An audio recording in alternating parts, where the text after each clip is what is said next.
The gavel speaks. We're going to start in a couple minutes, so if you could find a seat, and if you haven't found one already, I'd appreciate it.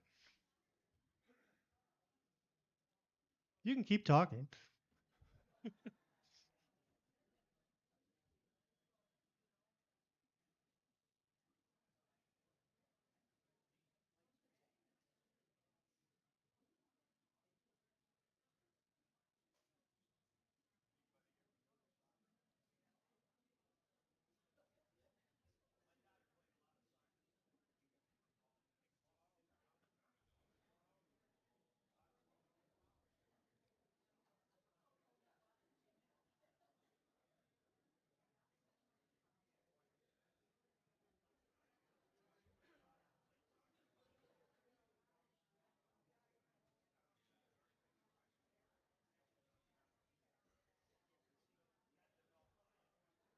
So my watch says 12:15, so we're going to get started.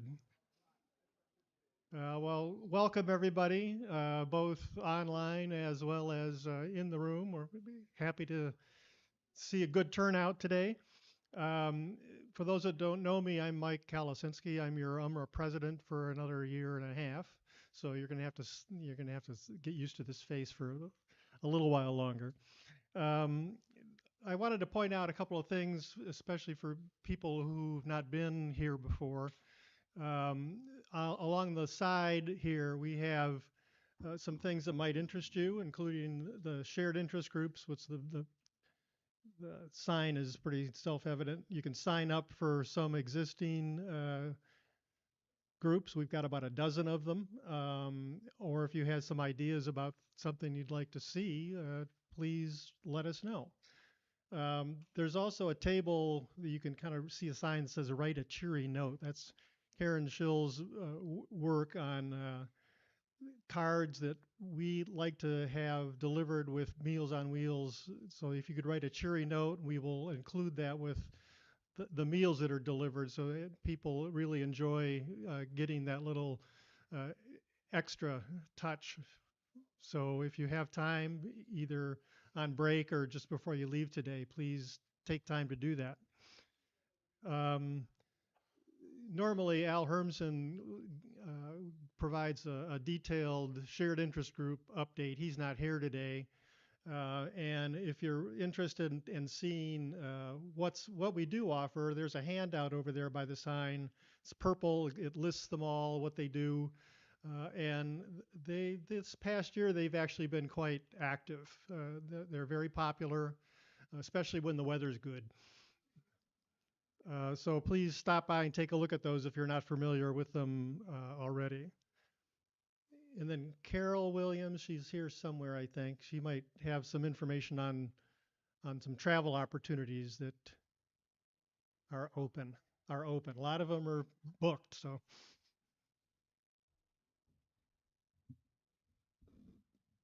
I forgot to lower the mic. Sorry. Hi, everybody. Um, okay, we had a great trip 2 weeks ago, right? To Detroit. Fiesta Detroit saw these gorgeous murals by Frida Kahlo, Diego Rivera, and visited some tiny little places where we never would have ever gone by ourselves. So, those of you who went, I hope you had a great time. Sounded like everybody was having a good time. We saw Mexican Town, Cork Town, someplace starts with a D. Delray, sorry, I've never heard of it. So anyway, we have a few trips organized. I apologize. I left this flyer at home. It's the Holiday Church Tour, December 16th. Um, they are all attached to the newsletter. The next thing that we're doing is the DIA um, trip. It is sold out, but if you want to get on a wait list, let me know because the last trip we had 4 or 5 people who canceled at the last minute. So if you want to be on a wait list, let me know. Just be sure you save the date because if I call you and say, "Are you ready to go to the trip tomorrow?" and you tell me you have 2 dental appointments or something, it doesn't work that way. Um, then as I said, in December, our holiday church tour, we're going to visit 2 churches and have lunch at Sinbad's restaurant. In January, we're not sure what we're doing yet. Our travel committee is still not struggling, but trying to come up with some new ideas for you all for things that we do in the winter. Um, in February, we have a U of M hockey game versus Minnesota on the 26th, and all of our flyers will tell you how to register. So you either go online to the events page, and they will it'll give you the information you need to be able to register. In March, we have two things actually. The Ann Arbor Symphony Orchestra is conducted by Earl Lee, who's considered to be one of the great conductors of his generation. We're having a visit to the concert on March 14th. It's an evening concert on a Saturday. It's at Hill Auditorium. And then in March, at the end of March, we're going to Meadowbrook Theater for Come From Away.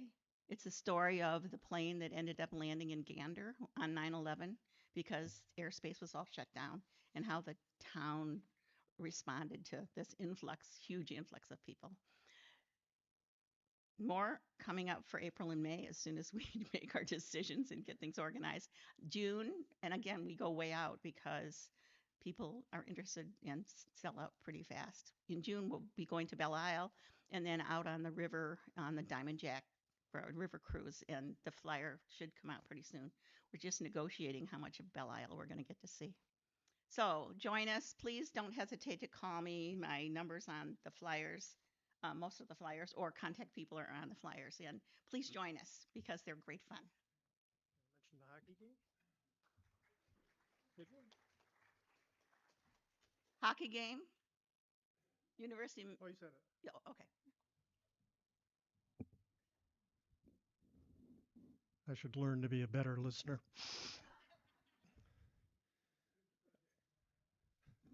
Oh, that's a good line. I'm president. I don't have to listen. I like it. Anyway, I'd like the corporate sponsors to introduce themselves and maybe say a few words about what their business is. So if you, the time is now, and whoever gets here first gets the mic first.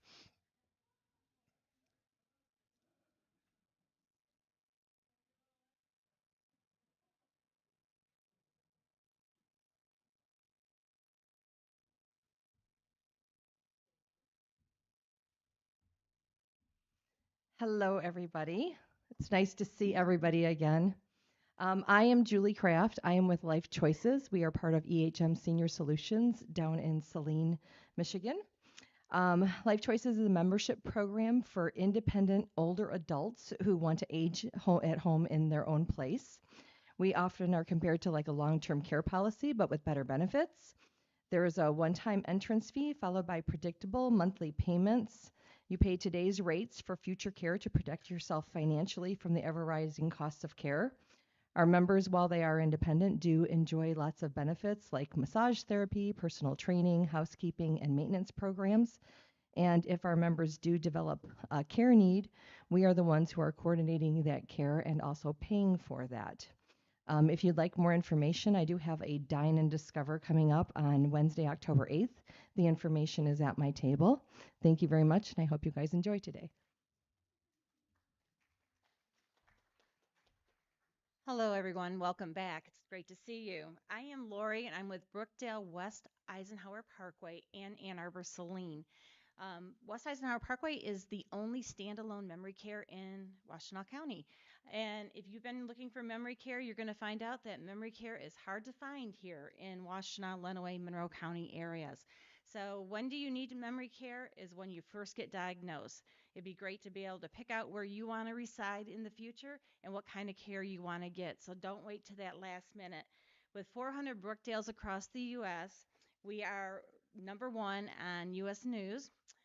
Which is a great rating to have. And we offer a 7.5% discount to all UMRA retirees and their families. Thank you.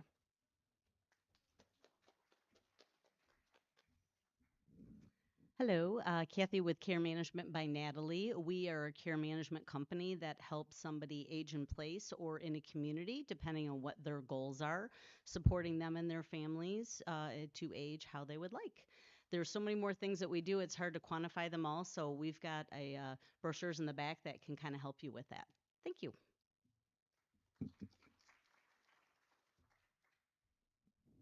Hello, I'm Lucas from Bank of Ann Arbor. Banking, lending. I work in a trust department.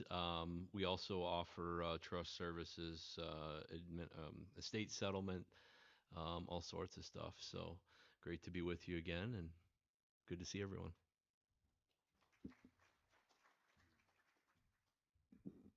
Hi, my name is Jem. I'm from Silver Maples of Chelsea Retirement Community. We are a vibrant retirement community right on the edge of downtown Chelsea. We have both independent and assisted living.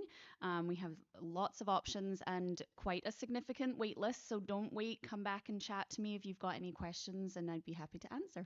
Thanks so much, everyone. Hi, my name is Phil Hollander. I'm with Two Bird Wealth Strategies. We're located up in the Dixboro area just off of Plymouth Road. We help clients find balance between enjoying their present day without sacrificing potentially the future, because both of those things matter. And so we help clients make sure there are different financial areas of their life, whether it's their investments, their tax planning, estate planning, you name it, make sure all of those things are talking to one another, because often those things can be done in a silo. So we help clients take a look at that and make sure those things are singing the same song. So if you have questions, please come by the booth later, and we'd love to talk with you. Thank you. Hello, welcome back. Bo LaFleur with Bono's Michigan Homes. I sponsored you guys last year, but I wasn't here. And some of you know and some of you don't, but I'm going to go ahead and let the cat out of the bag. I dealt with some major cancer last year, so it feels really, really good to be back. And thank you. And to be your #1 realtor in the room. So the one thing that I have not lost is my humor. But I did bring honey. I'm the honey guy. So if you remember that whole presentation, but stop by and see me. We've got some great opportunities for downsizing or right sizing when the time is right. But I'd love to get some information and be able to send you guys a newsletter monthly. And then I'm also kicking around the idea of hosting an event for you guys at Imagine. So I'd like to get in touch with the board to try to figure that out and work the details out. But thanks again for having me. It's really, really good to be back. So thank you.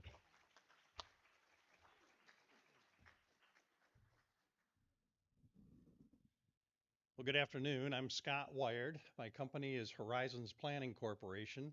We're financial advisors located near Briarwood Mall. My last name being Wired, it seems like I spend more time talking about the orchard than I do about the investment business. But I tell people investments are investments. They're good tools, but it only matters if you need to use them and if you have the right combination or the right tool for the job at the time. So that's our specialty, is helping you work that out and have that appropriate to your entire financial picture. We did sponsor a second annual picnic for UMRA members and their guests out at the orchard a couple weeks ago. Somebody asked me just a minute ago, how'd it go? We are 2 for 2. I'm knocking on the plastic here because I don't have wood. But can't believe we had 2 beautiful days. Had a great lunch, great time, enjoyed the people. We will plan to do that again next year. And then while I'm rambling, one last thing quick. If you didn't notice, during the summer, they did pass a comprehensive tax and a whole bunch of other stuff package through Congress this summer, the One Big Beautiful Bill Act.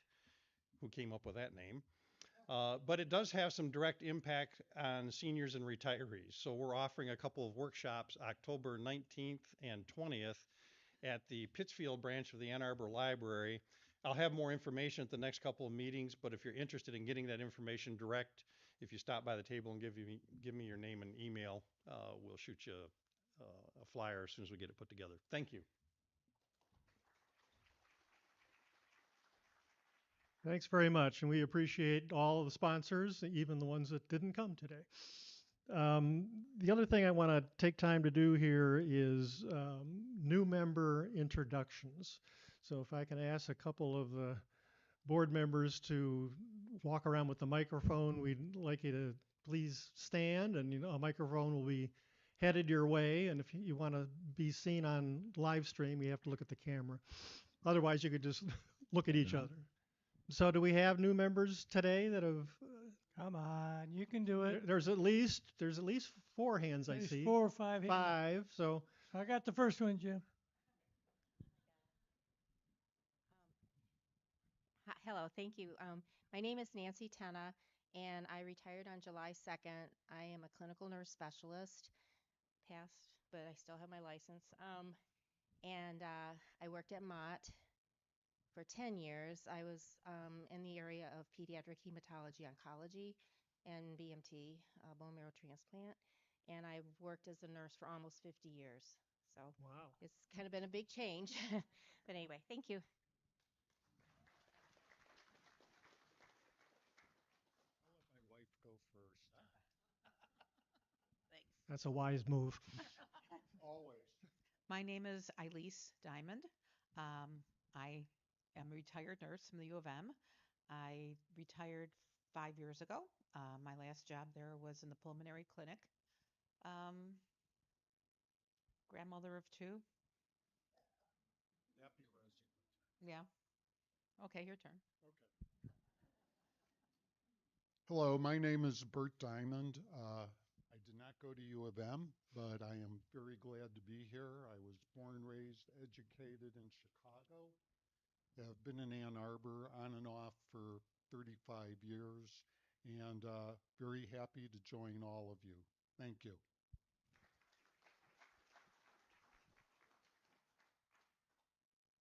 I know there's at least a couple other hands. Come on, there's got to be more. There's supposed to There be we go.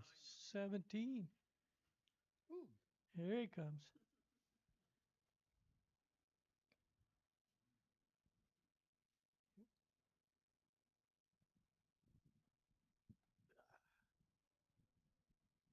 Hi, my name is Dan Burns, and I taught in the math department in LS&A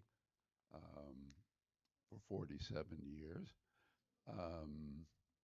Yeah, when the parents used to bring their children around for the great tour in the summer, looking over colleges, they'd ask me when I arrived, and I would say in 78, but then to clarify, I'd say 1978. Well, so I'm happy to be here. Thank you.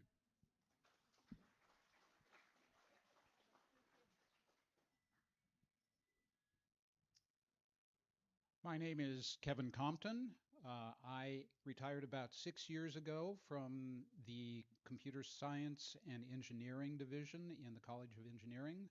I taught there for 34 years. I think I retired at the optimal time, just before the pandemic, and did not have to go through many of the things that my colleagues did. We've done quite a bit of traveling since retiring, except for the time of the pandemic, but we're both happy to be here. Did you want to say something? No. This is my wife, Judy, who doesn't want to say anything.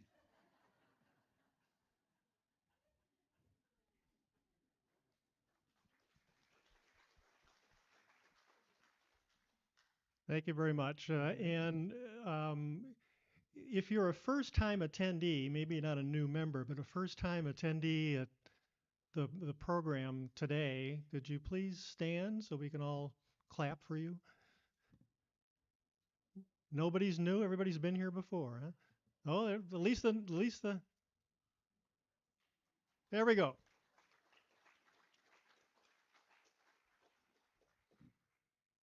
So I think we have time for a short break. Our first speaker will start promptly at 12:45. So if you need to stretch or anything else, now's the time.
Okay, we're about ready to get started. So one thing I want to mention before I bring up Mary Jo Frank, who will introduce our speaker, is you've probably seen uh, the new name badges that we got, but some people have been walking around with these wooden round things that have their name on them. And what they're from is actually Camp Michigania. That was a trip that we had 57 people attend this year, which was a record. I think it was the 6th year they've done it. Weather was great. We had a little bit of rain one day, but that's how they start you off with your lanyard. Like somebody sitting here has a blue uh, uh, lanyard, which means that she was a first-time attendee. And if you see somebody with a maize one, they've been there before. So anyway, with that, I'm going to bring up Mary Jo Frank to introduce our speaker today.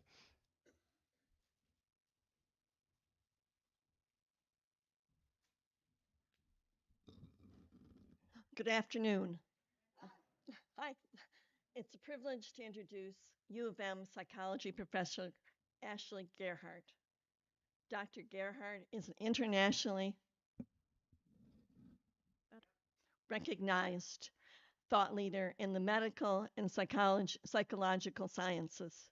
She earned a BS degree with highest honors in psychology from Michigan in 2003, as well as 2 master's degrees and a PhD in clinical psychology from Yale University.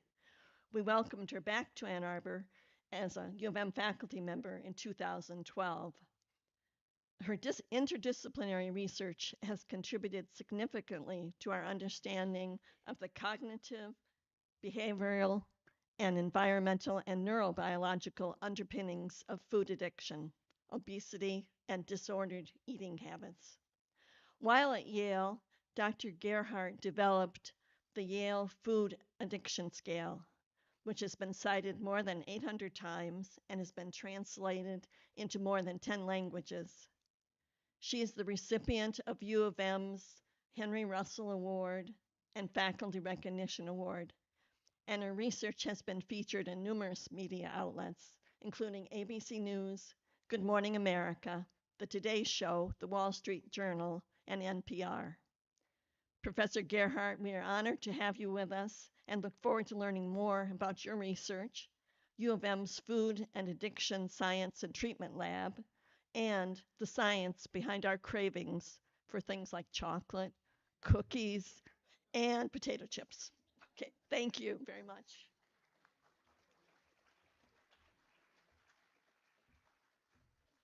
Hi, everyone. I'm so thrilled to be here. Go Blue. Good day. I know I should have thought that out. I do have a blue and yellow dress that I wear to almost all my speaking engagements, but I feel like people are like, does she only own one dress? So I try and mix it up every once in a while. No red dress though, no scarlet and gray. I am so thrilled to speak to you about my research that I've been doing for about 15, 20 years now. It's an interesting time to be doing work in the realm of ultra processed food. And I'll be speaking with you about the science, talking to you about the science a bit today. So, I like to start my talks by taking a step back and thinking about how we as humans create addictive substances. All addictive substances are man made. Mother Nature doesn't give us stuff that hooks us.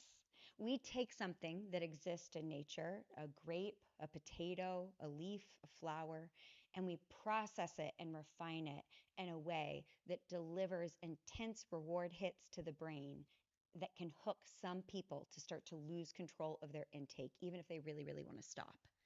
And so I'm showing you a picture of the raw material that has made the most deadly addictive agent in American history, which is the tobacco leaf. High in nicotine, in this unprocessed form, it'll poison you. Humans are not rubbing tobacco leaves all over their bodies. It's poisonous in this form.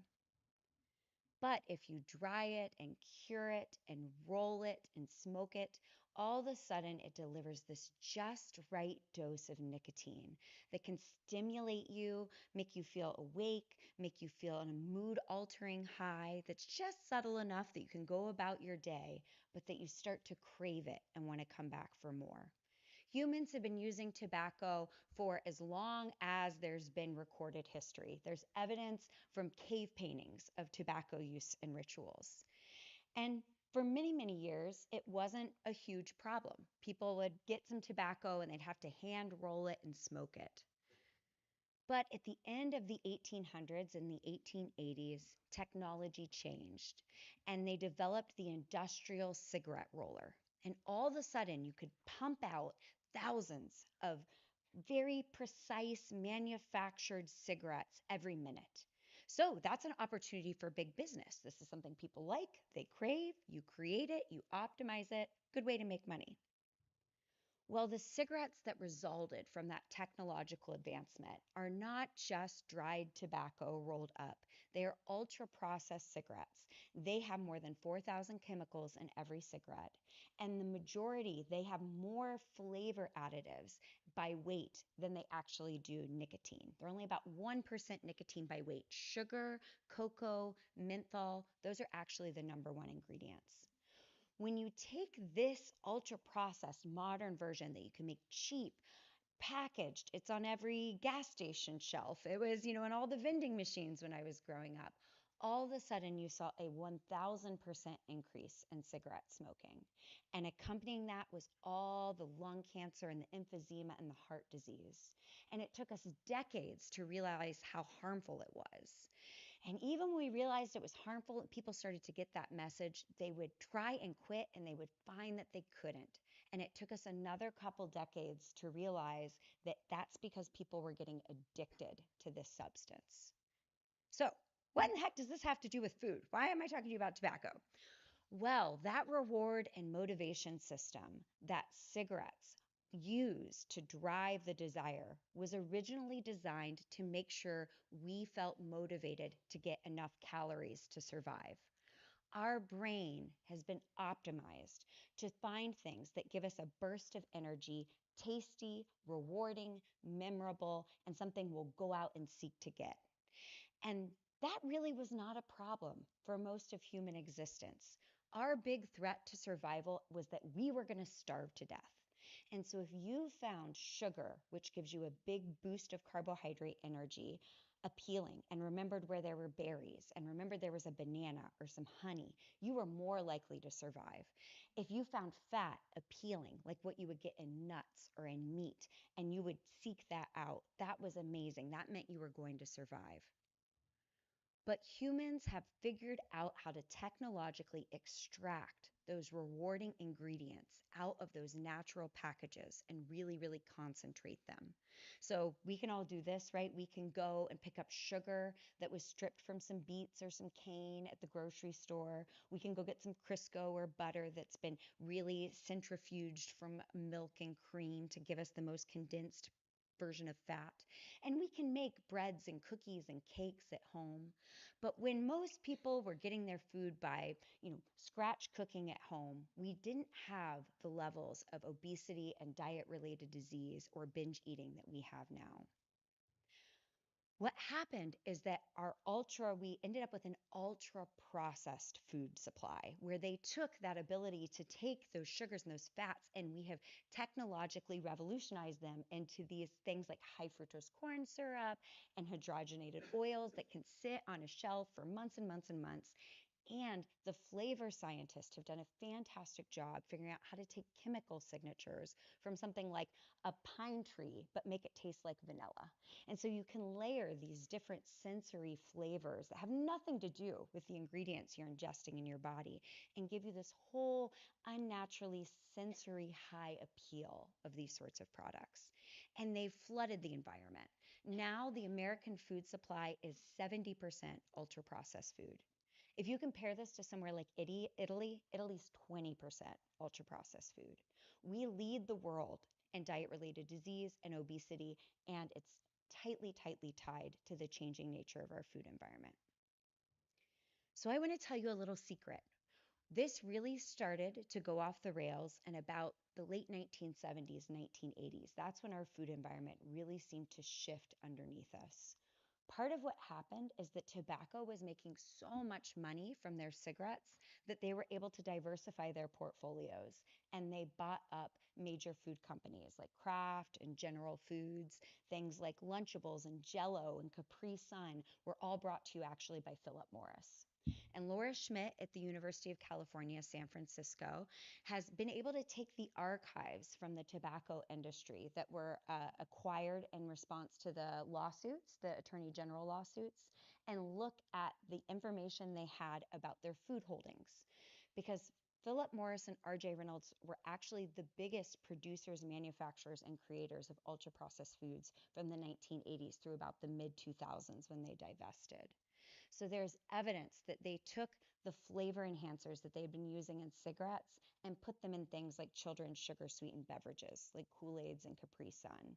They took their marketing strategies of not marketing to moms, but marketing directly to kids like they were doing with cigarettes, and started to apply that to their ultra processed food and beverage holdings and going after racial and ethnic minority communities aggressively. So, your modern food supply has been brought to you by big tobacco. This is a statistical fact. And when that happened, people started to struggle to listen to their nutritional wisdom that had been honed over thousands and thousands of years and eat past their needs. And one of the reasons that I think is really interesting that I learned from Dr. Schmidt of why the tobacco industry was motivated to buy up the food companies is actually they wanted their flavor signatures. So the different flavor additives and flavor houses that you can use to make, a sugar sweetened beverage more appealing, or, it's in your flaming hot Cheetos. Those flavor enhancers are also put into cigarettes. So there's really a kind of back and forth between these substances. So I want to show you a little clip that's directly from the food industry. This is a 60 minutes episode where they're interviewing some of those flavor scientists who are developing those signatures that go into the cigarettes and into the foods. And they're talking about how they design their products. Let me make sure this works.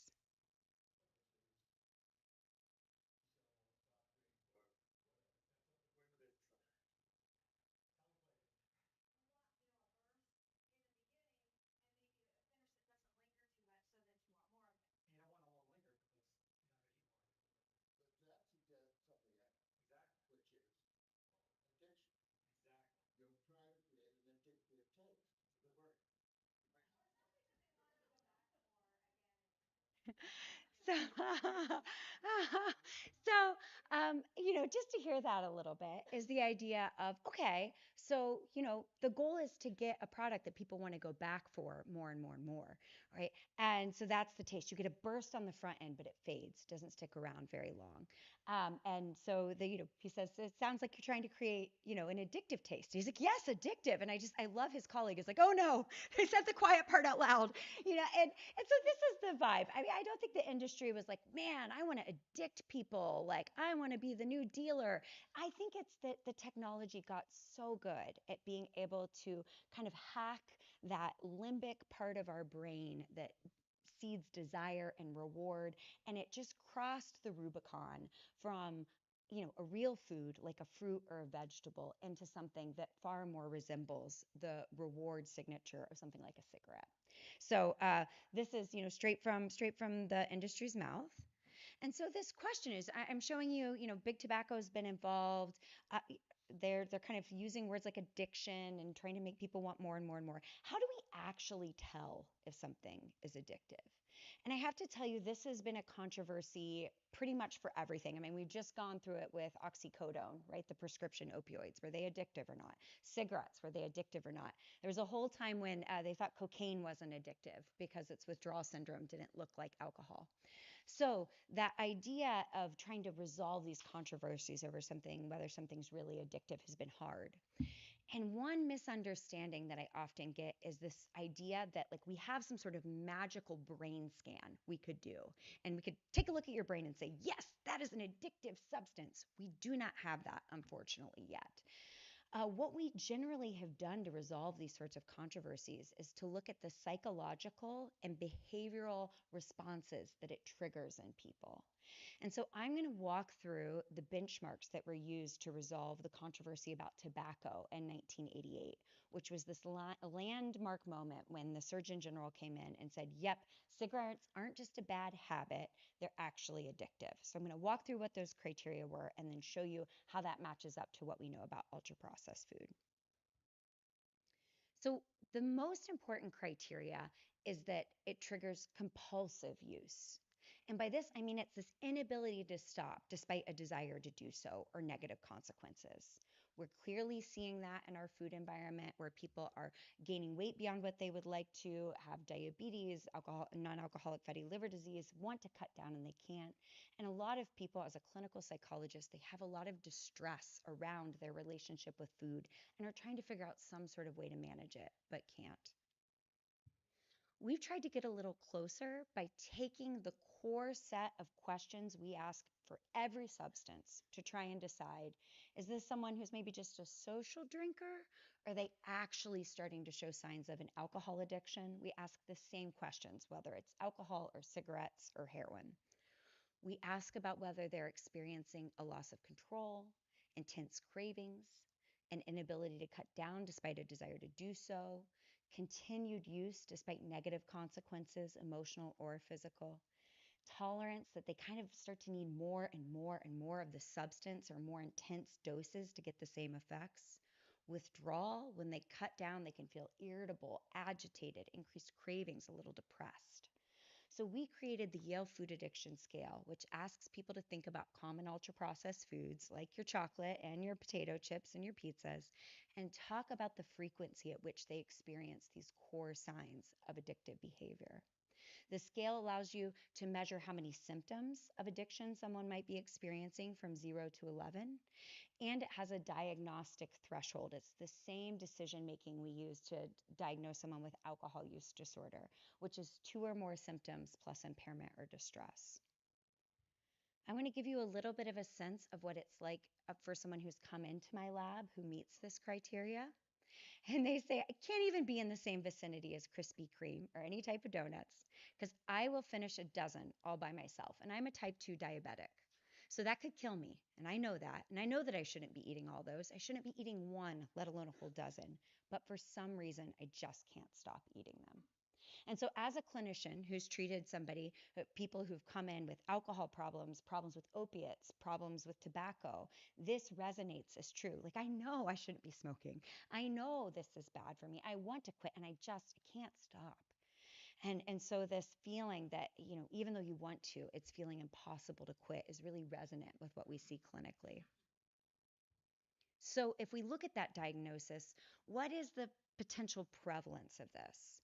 So when we look at clinical samples of adults coming in with obesity or diabetes, we see about 1 out of every 3 meet this diagnostic threshold. If we look at just a general community sample, it's about 14%. That's pretty much identical to the prevalence of alcohol addiction. But something that's unique about food is children. We see that children get 70% of their calories from ultra-processed foods. That's what we serve in school lunches. That's the number one thing they have marketed to them. In children, we see in samples of children with overweight, about 1 out of every 5 are already meeting a clinically significant threshold for an addiction to these products. And if we just look at a general community sample of children, it's about 12%.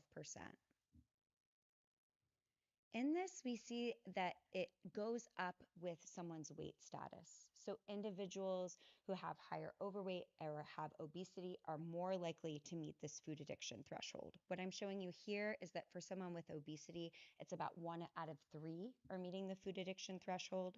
For someone who's normal weight, which is that darker bar, it's about 6 to 7%. So still not small, but not as high. We just did a study with the National Poll of Healthy Aging with the University of Michigan, and we found that for women 50 to 64, about 1 out of every 5 was meeting for ultra-processed food addiction. For men, it was about 12%. And what we found was for that group of individuals who had that ultra-processed food addiction, they were, for women, 11 times more likely to have overweight or obesity, and for men, 19 times more likely to have overweight or obesity. So they're and less likely, more likely to have poor physical, mental health, poor mental health, and social isolation. So we're seeing, sometimes I get this kind of snicker of like, oh, come on, it's just a cookie, right? It's just chocolate. But one person's dying every 4 minutes in America due to diet-related disease from ultra-processed food. So this is really causing harm and death on the scale that tobacco has previously. So what foods? I'm kind of trying to demonstrate to you that yes, there are people who are showing these like core signs of addiction in their relationship with food. And we called it food addiction when we first developed the scale because we didn't have good science on, well, what foods is it exactly? And I can tell you that we're getting closer and closer to really being able to identify those culprits. We're taking what we know from addiction science. We know that how you create an addictive drug is you give people an elevated dose beyond what exists in nature. You rapidly deliver it into the system. That's key. That is an under underappreciated aspect of what causes addiction is the speed of delivery. If you give somebody a nicotine patch or a nicotine gum, it has more nicotine in it actually than a cigarette. But the way it releases it is low and slow, and it has very low addictive potential. When we look at ultra-processed foods, we're thinking, man, many of these are giving this increased dose of rewarding agents like that sugars and the fats and the carbs. And it's not just that they have sugar and fat, but their food matrix is altered. They've been kind of pre-chewed and pre-digested, if you think about it. I know that's gross, sorry, it's lunch. But think about a banana and you eat it and the amount you have to chew it and break it down and the fiber and the water. You can't just rapidly mainline it into your body and it makes you feel full. No one's like, oh, I just ate a whole bushel of bananas. Like you would feel ill. But think about a bag of potato chips or Oreos. I mean, 3 bites and it's gone. I mean, I just ask you to think about your favorite kind of ultra processed foods. Just pay attention next time you chew it to how rapidly it dissolves in your mouth compared to like actual real food from Mother Nature. So the food matrix is broken down. So it's essentially like the shot glass equivalent of taking a quick one to get this high dose into the body rapidly. And so this is the least shocking slide I ever show, which is in our studies where we give people a nutritionally diverse set of foods and have them identify what are some of the highest risk foods for them, which ones rise to the top. It's things like chocolate, ice cream, french fries, pizza, cookies, chips, cakes, popcorn, butter, cheeseburgers, muffins. No one is ever like, you're lying to me, chocolate, potato, like how could this be?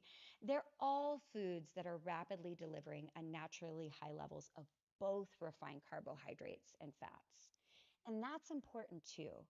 Real food that Mother Nature gives you either gives you carbohydrate if it's high in something. Lots of them are low in everything. But if you have a high carbohydrate food, like a banana or an orange or some berries, it's totally low in fat. If you have a food that's high in fat, like nuts or meat, they're pretty low in carbohydrate. And so the fact that we are getting both carbohydrate and fat, these reinforcing ingredients that come separate in nature, but combined in the same package really rapidly, is something our brain never really evolved to handle. Okay, what foods are at the bottom of the list? It's foods like apple and salmon and beans. Beans has an aversive experience. No one's binging on beans, I can tell you.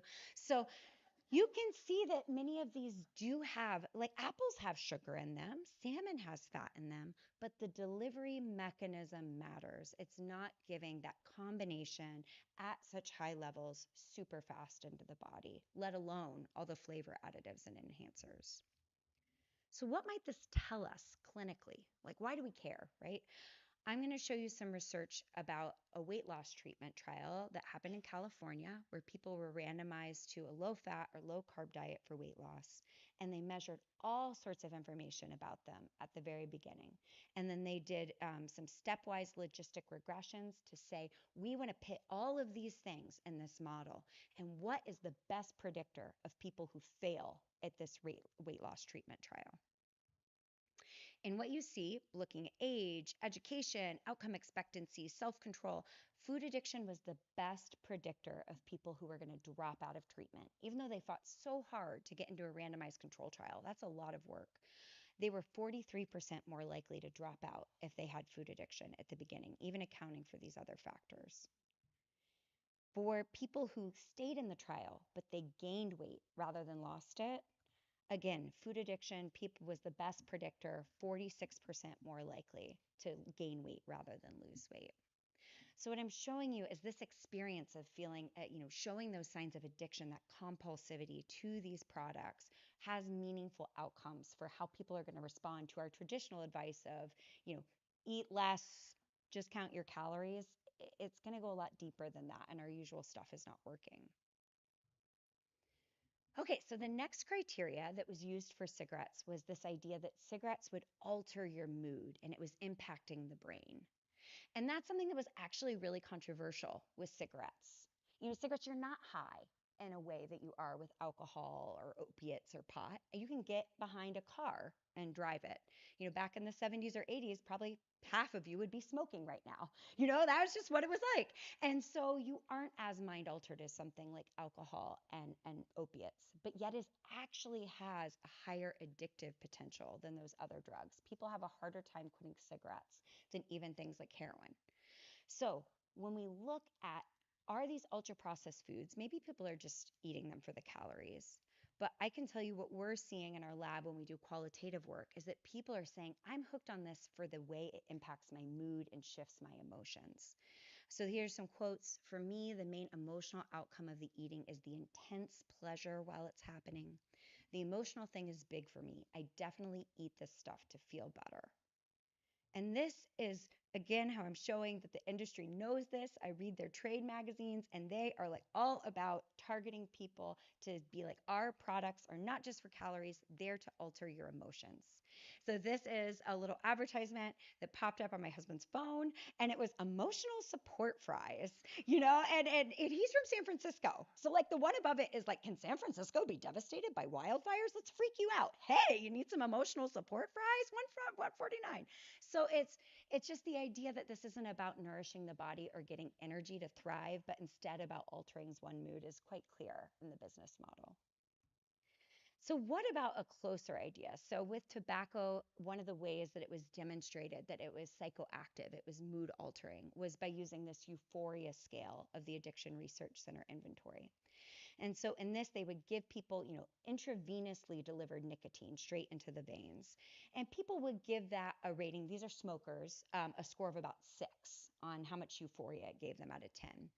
In contrast, if you give people who are eating white chocolate or milk chocolate, they actually rate it higher than intravenously delivered nicotine. So people on that exact same scale, this was work done by the USDA.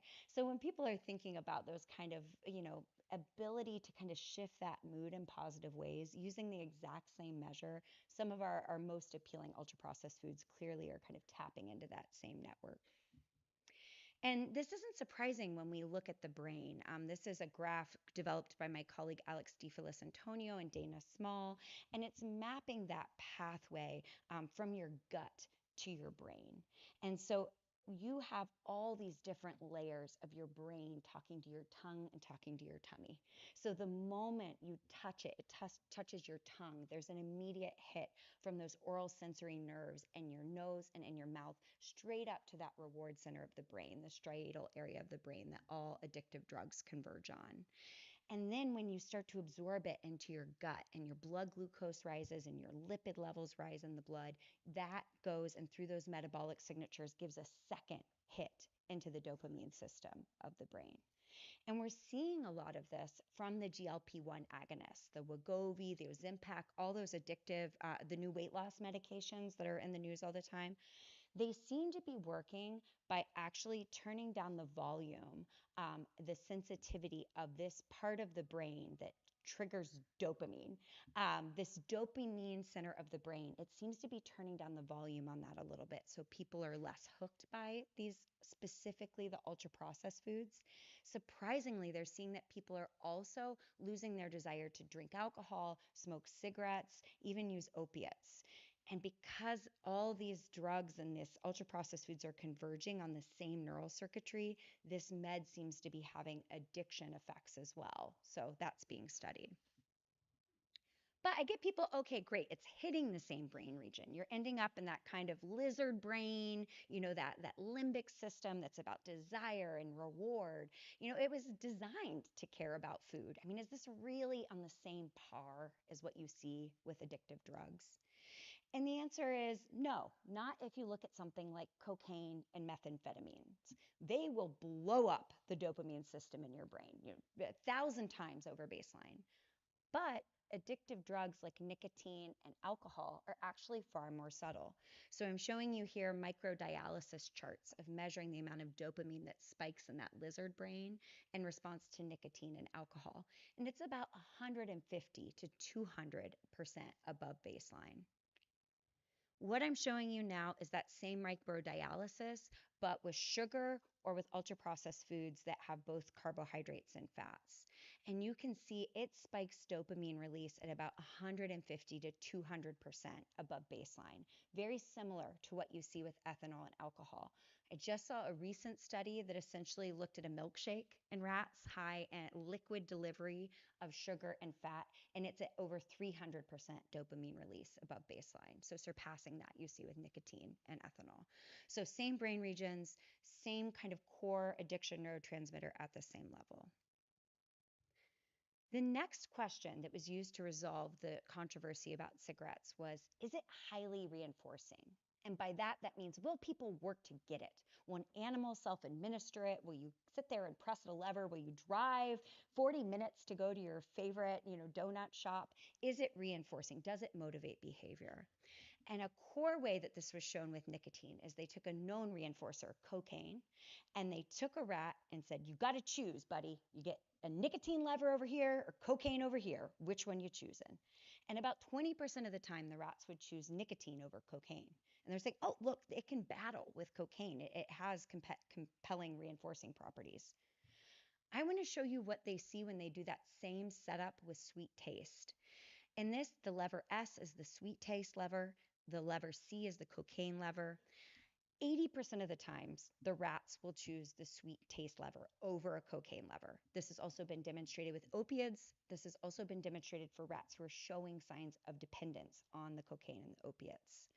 What you can see in that figure C is each rat mapped in whether they were a cocaine preferer or a sweet preferer. And you can see only one little rat out there preferred the cocaine. Everyone else was at the sweetness, was at the like Dairy Queen, right? And then there's one rat who really liked to party, and they just go back and forth, cocaine, back and forth, back and forth. So this has now been seen time and time again. Our biopsychology department at the University of Michigan is fantastic. I go to their talks all the time, and many they really will just find that those rats will choose those sweet banana pellets and sugar pellets over their drugs more often than not. And of course they would, because that's what evolution set our brain to care about. So when we start to turn up the volume on food reward, which is what we're already baked to want, and we start amplifying it, we don't have to work that hard. The brain wasn't evolved to care about getting nicotine. It really is like just, you really have to make that perfect for the animal to care about that over what it's designed to want, which is really intense food reward. So what's the lived experience of someone who's really struggling with this? This was someone else in my lab for a qualitative study. And they would say, I do it all the time, but just one example is I went to the mall, which is 30 or 40 minutes away from my house, just to get a Cinnabon. And I got extra sauce on it. And if I have other foods in the house, I might get my fruits and veggies in there, but I'll still go to the store and get the Reese's peanut butter cups and the Doritos and 2 or 3 pops. And this person both had severe food addiction, but also very low food security. So they didn't have enough money to feed themselves in any given month. And having the fruits and the veggies that maybe are being subsidized or given away to encourage that is having a hard time competing with that drive and desire to get the Doritos and the donuts. And I'm sure this person didn't have the time or the money perhaps to drive 40 minutes away. So it really speaks to some of the challenges of trying to improve our food environment. If the signal and the desire and the hooking of the ultra processed products, which are also the most convenient and marketed and accessible and cheap, just has such an ability to pull the motivational drive away from the fruits and the vegetables and the high quality proteins. So another criteria that wasn't in the Surgeon General's report but has been recommended based on addiction science is that it triggers strong urges and cravings. And I think we all have had the experience of having a strong craving at some point in our life for an ultra processed food. We know this exists. The industry often uses craving as a marketing strategy. You know, craving meet your maker. There's a children's cereal that I just despise. It is so nutritionally poor, and it's called Crave. It's just like, that's the name of it. We're just saying it. And then we're like, maybe your stuff's addictive. And they're like, what are you talking about? Like, eat Crave. This is some study about, again, we understand that craving is a big part. This is work from Hetty Kober at Yale, where she did a brain mapping of people looking at a drug they were addicted to and looking at those cues and experiencing cravings, and people looking at really highly appealing ultra processed food. And what she found was that the neural map of craving for addictive drugs and rewarding food is overlapping. You cannot distinguish it. So it's regions like the supplementary motor area, the ventral striatum, that dopamine sort of system, ventral medial prefrontal cortex associated with value. So it's really getting in and using that same circuitry to drive that increased desire for both. And this is some data that just shows the consequences of that. Again, people are like, craving, like really how bad can this be? This is also from Hetty, and she did this big meta-analysis and found that no matter how you organize the craving and thought about it, and it was a really good predictor of people's tendency to fail at their eating goals or their weight loss goals. So if we're just saying, eat this, not that, count your calories, and we're not acknowledging the emotional aspect, the craving aspect, we're really missing a big part of the puzzle and helping people do better. So those are the Surgeon General criteria that was used to say tobacco is addictive. And I would argue that there is scientific evidence that is strong to suggest that many of the most amped up ultra processed foods in our environment can hit all of those levers. And I just keep thinking about for myself, like, what is the evidence that these things wouldn't be addictive? Right? We are wired for food reward. Our body cares deeply about it. And now we've let an industry that created tobacco pull every single of the same levers of optimizing dose and increasing speed and amplifying it with all these sensory additives and making it flooding the market. So it's everywhere. Cake used to be for birthday parties, and now it's at like when I check out of Staples because I need printer paper, it's like a whole array of cake. Like, why is there cake here? Like, it's just so different and distinct. And so, like, why would we think somehow we would be vulnerable to the addictive nature if we mess with this with food reward? So it's, we see these products are contributing to hundreds of thousands of preventable deaths every year, surpassing alcohol on par with tobacco. People consume it compulsively, crave intensely, trigger dopamine release in the same magnitude as nicotine and ethanol, highly reinforcing. And there's over 400 empirical articles on an addiction to ultra-processed food. So what the heck should we do about it? I hope I freaked you out. Everyone's like, oh no, nah. There are things to do. I think one of the things that I think is so powerful and good is that we already have the solution, which is real food. With opiates, we've had this big struggle of how do we create an opiate that's effective at pain relief that doesn't also trigger that addictive response, right? We're still working to develop that. We already have what Mother Nature has given us and that humans have optimized themselves on for thousands and thousands of years. And that all nutritionists agree, like a diet that's composed mostly of things like fruits and vegetables and intact whole grains, not the whole grain on an ultra processed food box. There's so much health washing. They put so many claims on these boxes that are totally unwarranted. That's very poorly regulated, the health claims that they can put on all of that. Don't trust it. If it's telling you it's high in protein, unless it's like a meat or some nuts or Greek yogurt, like look at it sideways. So the thing is, real food that you would recognize from your youth that is pretty close to what came from Mother Nature, that should really be the foundation of the diet to nourish us, both from a mental, we're seeing strong evidence in my lab that these foods also contribute to depression and anxiety. They inflame the body. They lead you to have all these spikes and crashes. They often lead people to have a blood glucose plummet in the middle of the night. A lot of people eat their, ultra processed carby foods right before bed and then wake up at like 3 a.m. and having like intense cravings and find themselves in the refrigerator. So like these sorts of things can impact so many domains of your life. I really would love to see policy that makes the uh, the foundation, what's convenient, what's easy, what's accessible, what's affordable to all of us for the default to be real food. There's regulation being considered right now to actually define ultra processed food from a regulatory capacity to be able to start to kind of label those front of pack labels. I just testified for a bill that was passed with bipartisan support in California to get the most high risk ultra processed foods out of the school lunch supply. So there's just really common sense things that we can do to start to improve the food environment. Legislation is happening all over where certain of the most unnecessary food additives that are just being used to amplify this reward signal more, like red 40, things like that, they're being restricted from the food supply. Bipartisan, West Virginia, California, like it is Utah, like there's over 100 bills going on right now at state level to change this.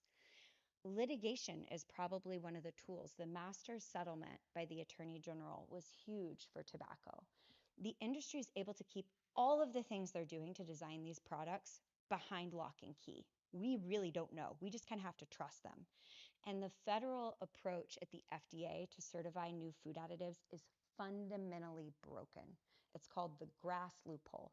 A industry can say, we promise this product is safe, provide no data. It's called self-affirmation. It was designed so things like flour and salt didn't have to go through FDA regulatory capacity. Over 1,000 new food additives have entered our food supply without any FDA oversight. So there's movement to try and shut that loophole. I want to suggest to people that, again, I can find people get obsessed and it's exhausting to count every calorie or count every macro. We see that when people are eating real, more minimally processed or traditionally processed foods, their nutritional wisdom comes back. They can listen to their hunger and satiety signals. If you take that same person and you put them in an ultra processed food environment, Kevin Hall did this at National Institute of Health. That same person in the ultra processed food environment has access to the same amount of calories, same overall macronutrient distribution, eats 500 more calories a day without even noticing it. It doesn't hit hunger and satiety signals in the same way. It gets dysregulated. And that's by design. You'll eat more. So trust real food and try and make that the foundation of your diet. The goal is not for that to be perfect. This is not your worth as a person, is whether you had a cookie. Eat a cookie, go for it.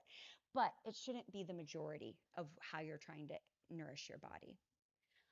Hunger is something I talk to people a lot about. I often see when people are trying to eat differently, they go on diets where they're really trying to restrict their calories, but they're still eating ultra processed food, maybe the slightly more reformulated version with a little bit more artificial sweeteners, which triggers your brain really intensely too. And they're miserable. They're hungry and they have these intense cravings. There's evidence that a study just came out from Britain that they took people and they put them on either healthier ultra processed foods or on real food, minimally processed food, and people lost double the weight on real food and almost all body fat rather than muscle. So don't get yourself really, really hungry. The hunger hormones in your gut go up to that dopamine addiction center and tells you, you need this. Pay attention. More dopamine release when you see a cue that tells me that calories available. So I suggest to people, eat regularly, 3 meals, 1 or 2 snacks, try and feel satisfied and nourished, but focus on the quality of the diet. And that will make you less vulnerable to when, you have the cookie or you want something different. Knowing your triggers is giving yourself agency. So we'll have people monitor their cues and do journaling where it's like there's usually certain places, certain people, certain times of day, McDonald's that you drive by on your way home from work, the donuts that you walk by or they bring to the 8 a.m. meeting. Nobody brings little alcohol liquor bottles to the 8 a.m. meeting. So you just got to be in this constant state of vigilance if you're trying to alter this in this food environment. Knowing what your triggers are and developing ways, especially if they're emotional, we see depression, anxiety, trauma are all really big factors that can make people more vulnerable to the emotionally altering pieces of these foods. So finding ways to regulate your emotions, take care of yourself, give yourself pleasure that doesn't have this addictive signature can be really important work. And then there's this, I mean, the medication revolution of Wegovy and Ozempic is, we can't put everybody on it or it will bankrupt us. And it's wildly effective for many people in a way that has been shocking to the entire community. I don't think anybody saw this coming and the magnitude that it is. Um, so this remains to be seen how it fits in there, but we would give people medication for cancer, for heart disease, for addictions. There's medication. It seems like if we have a really effective tool in our tool belt to say, no, you just have to white knuckle it out, feels cruel given the amount of distress and death that we're seeing around these ultra processed foods. But as we've learned from tobacco, the most effective thing is to go upstream, to ask for corporate responsibility so it's not hijacking our personal responsibility, and to set up an environment that the default is health rather than temptation. So thank you so much. Gonna thank some of the grants I have and some of my collaborators that I talked about here. I do have a little simulated fast food restaurant because the cues are so important. So we make French fries and milkshakes and cheeseburgers and look at how brain responses predict what people do in that environment, which I could not have done without the support of the University of Michigan. I'm incredibly grateful to them. All my colleagues are really jealous of my simulated fast food restaurant lab. So go blue, and I'm happy to take questions. Thanks.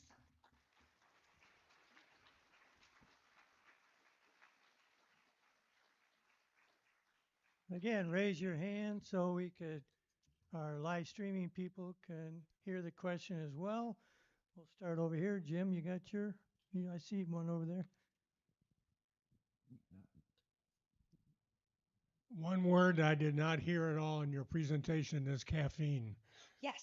Where does that fit in this, or does it? Oh, that's absolutely. So caffeine is a really great factor to talk about. Caffeine is a really interesting substance. Caffeine on its own, it doesn't seem to have the dopamine signal that these other addictive drugs do. Caffeine plus sugar, on the other hand, or sweetener, is going to enhance the tolerance and withdrawal effects. You will become tolerant for caffeine. You will crave caffeine due to the way it alters your physiological state. If you quit it, you will go through withdrawal. The good news is I drink a lot of caffeine. So I'm like trying to say this might be self-indulgent here, but that there is evidence that there's lots of ways to get caffeine that actually has antioxidant properties. Coffees, green teas, that delivery mechanism matters. I really highlight to people energy drinks, those really sweet drinks it's more the sugar and the sweetener that to me has the greater health impact per se than if you were drinking some green tea or a coffee with a little bit of half and half.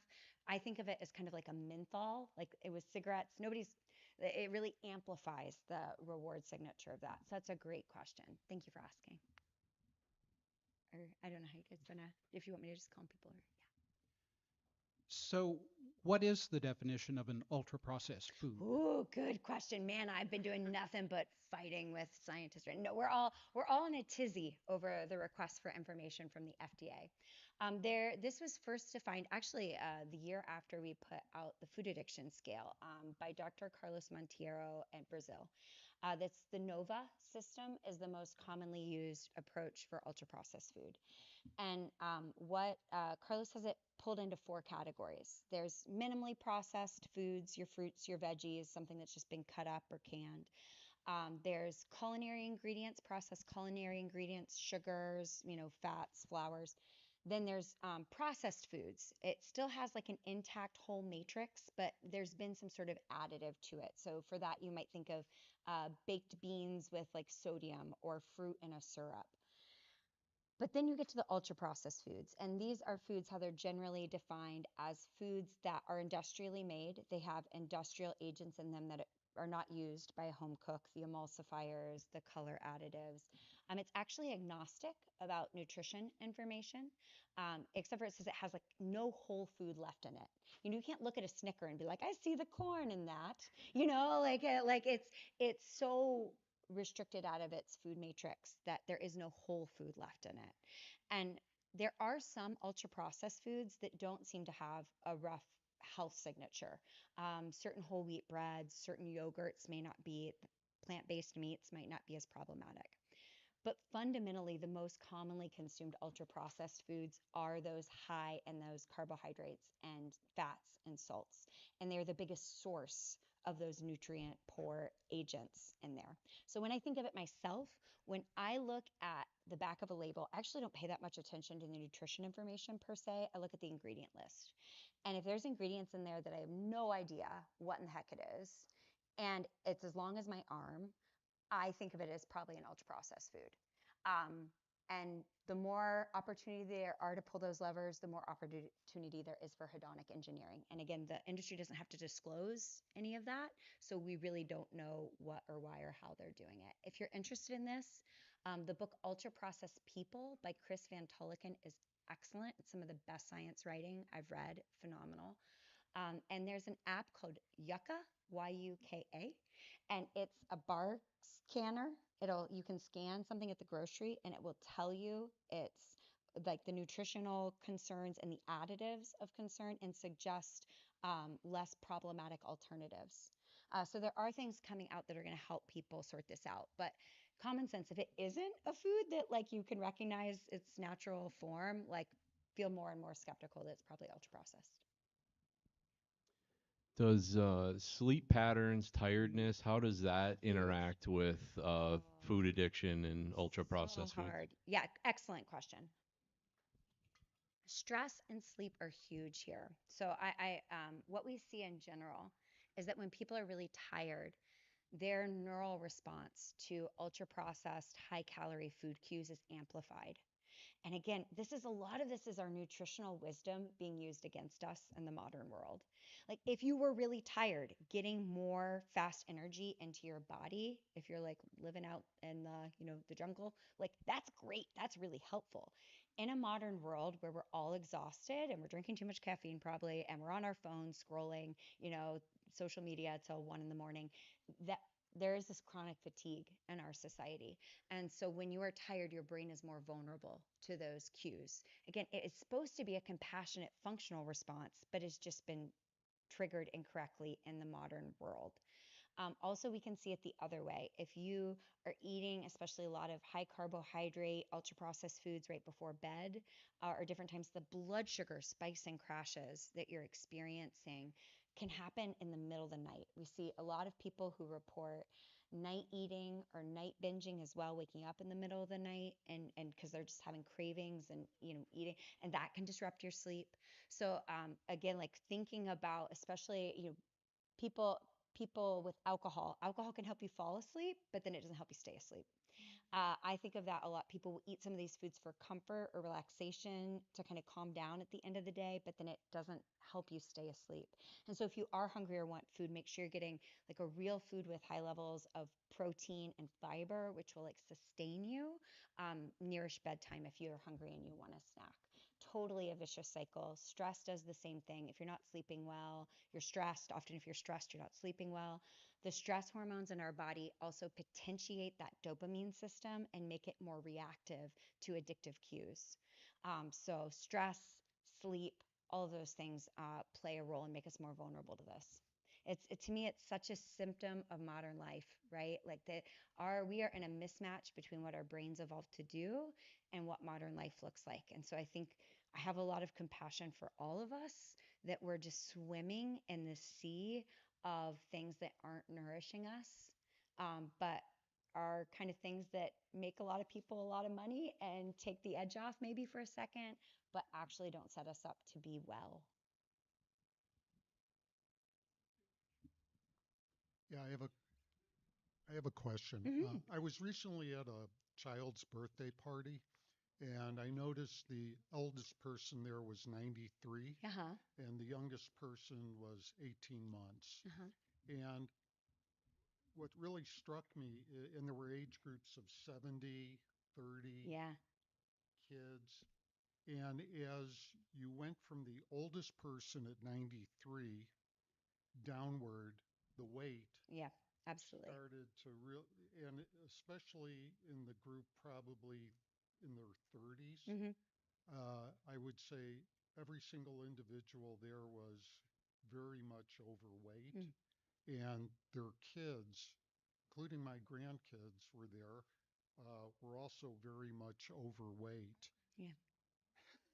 So, so, and you know, I think the big problem is like they're eating Pop Tarts Mhm. and things like that. So I think you have a terrific presentation and a great message. How do you get the message out to that generation? Because they're going to be the people that Totally. will eventually be older and less healthy than we are now. Yeah, it has been astronomical to see. So children are actually shorter than they used to be too, because despite getting a lot of calories, they're not getting nourished. So we're seeing the average height start to shrink. Things like type 2 diabetes used to be called adult onset diabetes, not anymore. Non-alcoholic fatty liver disease, which is essentially like typically what we see from heavy years of alcohol, we're seeing it now in millions of children. So I don't think we have a choice. I think we're trying to work on. Do you remember? Anybody remember the Truth campaign for tobacco? So there were some really concerted public opinion polls or public messaging with tobacco, and it focused a lot on the industry and then gave people tools that they could use right now. I find often when I talk to people about this, they'll leave here being like, oh crap, but 70% of the grocery store is ultra processed. And especially if you don't have a lot of money and a lot of time. I mean, I have two little kids, I'm stupidly time poor. And so we have to incentivize strategies and give people tools that when they hear this message about your food environment brought to you by big tobacco and we're dying, right? We're just dying, is here are the Yuka app. Here is I use Small Potatoes Catering is like my hack for how my family eats healthier. It is a local company that delivers scratch-made meals on Mondays to my house, and they're delicious. We have to meet people where they are. I think I didn't grow up learning how to cook. My mom didn't cook. So I don't really, we have to meet people by subsidizing. So I think the reality of what we're facing and providing people with tools compassionately to help come out. I'm hoping we'll get there, but it's probably going to take some time, unfortunately. I think it is shifting.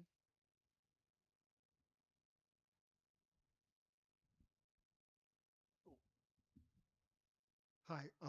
I always think of consumer behavior from the standpoint of both cost and convenience, and it seems like that fast food, particularly ultra processed, kind of meets both those measures. 1,000%. I mean, I wonder if your fast lab would do better if it had a drive-through window.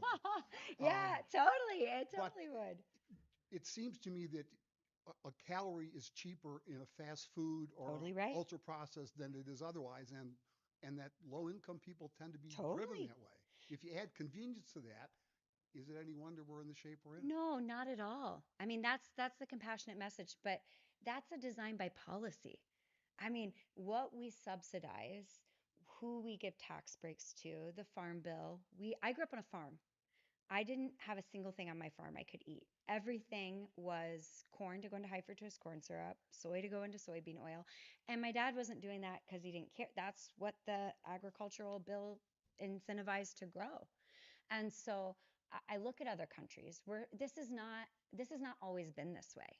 I mean, this is a modern problem that started in World War II when food technology advanced, but really the gasoline was poured on the fire in the 80s. So this is a new problem. And I think if we were brave and courageous about using some policy levers to incentivize the right things and creative, I absolutely think we could do it. I read somewhere that some massive 20% of meals in this country are delivered through drive-through windows. Is that resonates? I'm almost surprised it's little. And now that's without the delivery apps, right? Grubhub and DoorDash, all those in your things. cars. Exactly. They design now food delivery systems that will fit in your cup holder. And so only two, that's right, only one hand, that you only need one hand. That's exactly right. So this is by design. It is by design. This is not destiny. This is not how humans have generally lived. This is the effect of policy. And so we have levers out, and we have other countries that are not ill like we are. And it's going to bankrupt us, so we don't really have a choice. All right, might have two more questions. So this is sort of a follow-up on what you were just saying. How optimistic are you that we're going to see significant changes based on what's going on with supportive research and with other decisions that are being made about health? That's a hard one, tactfully, especially the live stream. I, in many ways, I actually, in my specific domain of science, feel actually a little bit more optimistic than I ever have because many of the messages around the food Michelle Obama was saying, and my advisor was really, his name's Kelly Brownell, was very active in that time period, and it was such a partisan issue that it got attacked. I was stunned when that anti-ultra processed food school lunch bill that was introduced by Jesse Gabriel, who's a Democrat in California, passed 36-1, total bipartisan support. So I keep saying like there's this vibe where sometimes my 4-year-old will tantrum and he'll block the door and then he'll suddenly be over it and he'll get up and open the door and be like, "You're welcome." And I'm like, "But you were blocking the door. You were blocking the door." So I feel a little bit like it's great to not feel blocked on this and for it to not be that. The support of science and valuing science is the answer. How that'll work out's concerning. So I feel optimism and threat, but there's too many people losing too much money. If you're a small business owner and you're paying for people's insurance, it's not feasible. So I think there's a lot of rich people who are suffering, and I think that unfortunately might motivate things, just to be quite blunt. I'm tempted to ask for a bag of cash to give this up for the last question, but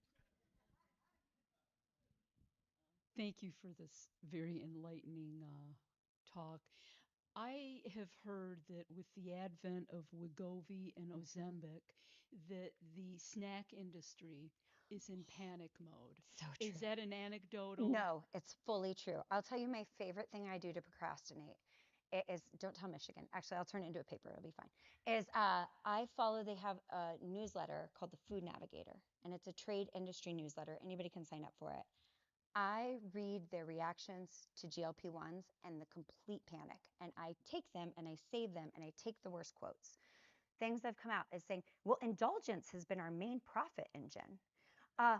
We have to figure out how to turn cravings into corporate profits for people who are on Wegovy who suddenly just want to actually eat fruit and vegetables. This is horrible.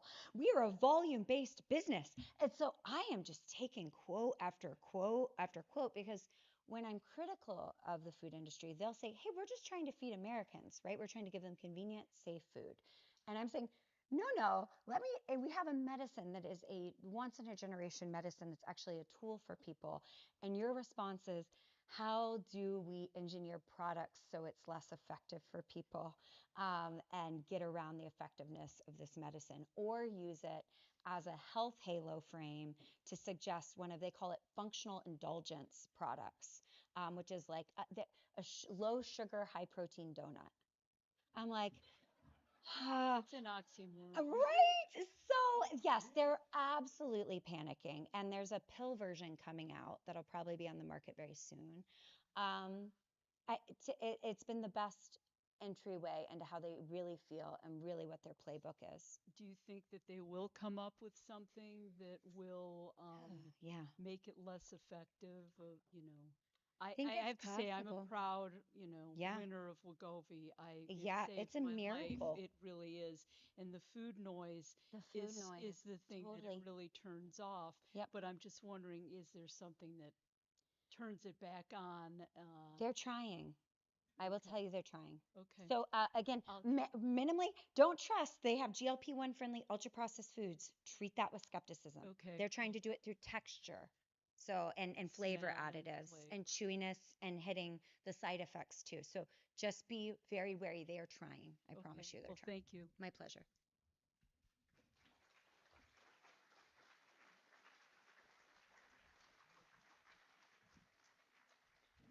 Thank you very, very much. A great opening talk for our first meeting of the year, I guess, for us. So again, we have about a 10-minute break here before the next speaker, who will start promptly at 2. Thank you very much. Terrific. Terrific. Appreciate you bringing me here. Yes. Sure, yes, sir. Yeah. Yeah. Yeah, the planet. Yeah.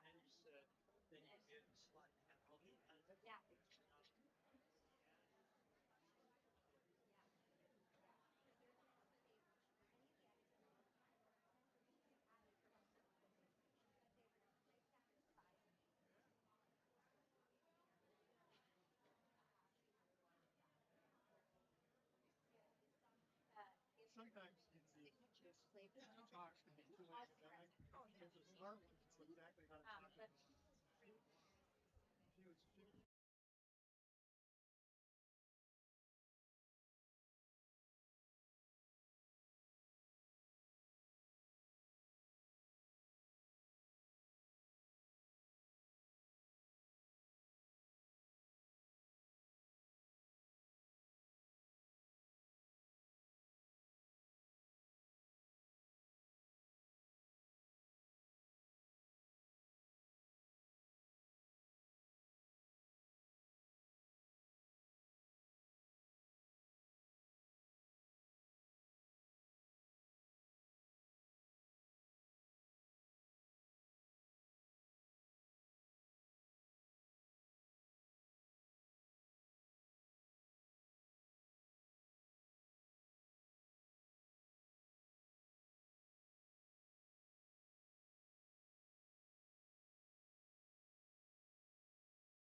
Okay. Thank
you.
If you could find a seat, we're going to start our talk in about 2 minutes.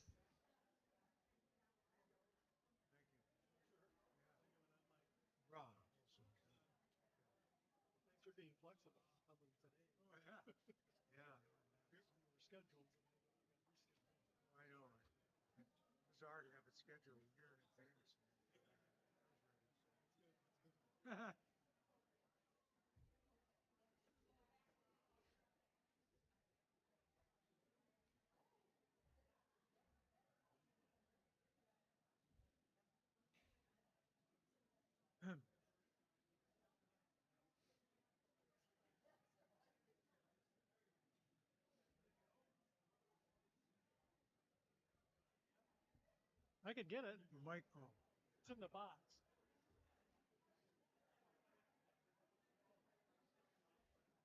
Oh, look at that. Big time.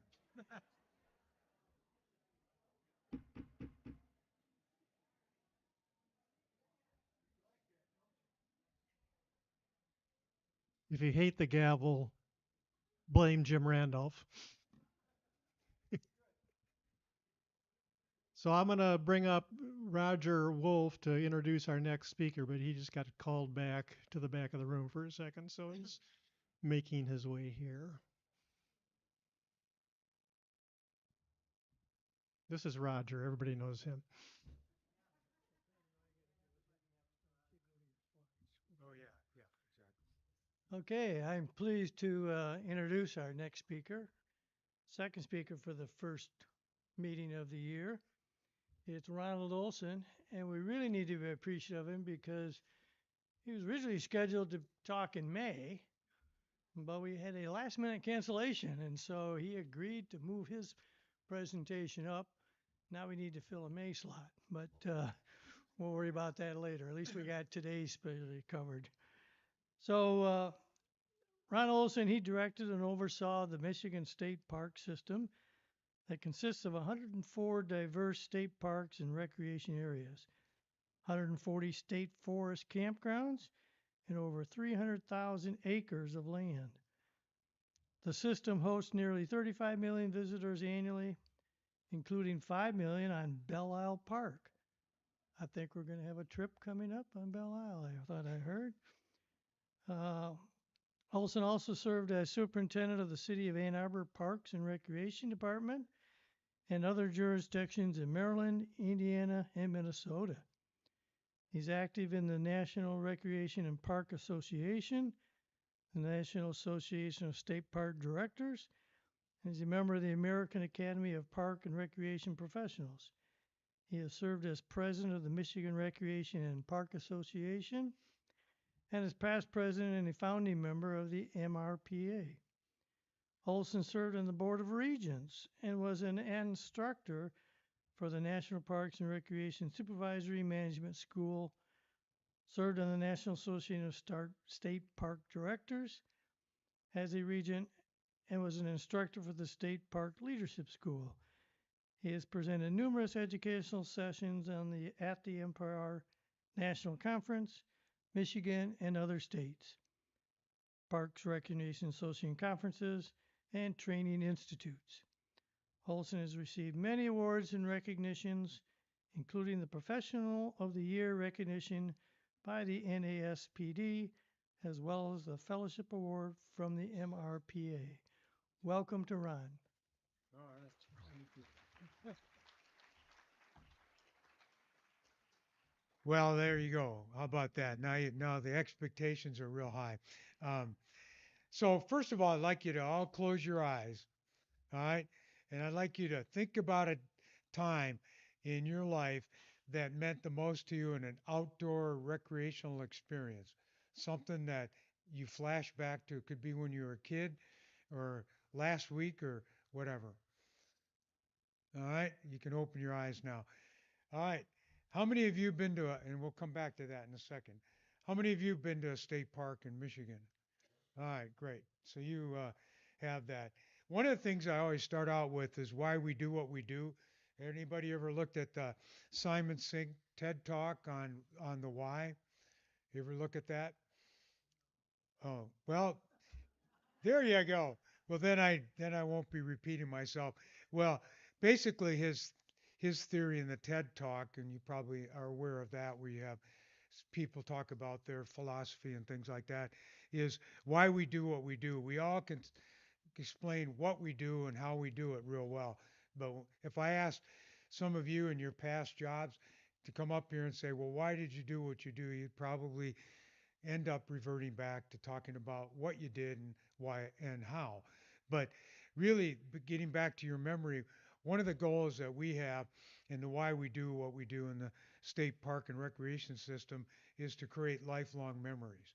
And you can't do that by having, bad facilities or not very iconic places to go or things like that. They have to be, the lands have to be stewarded.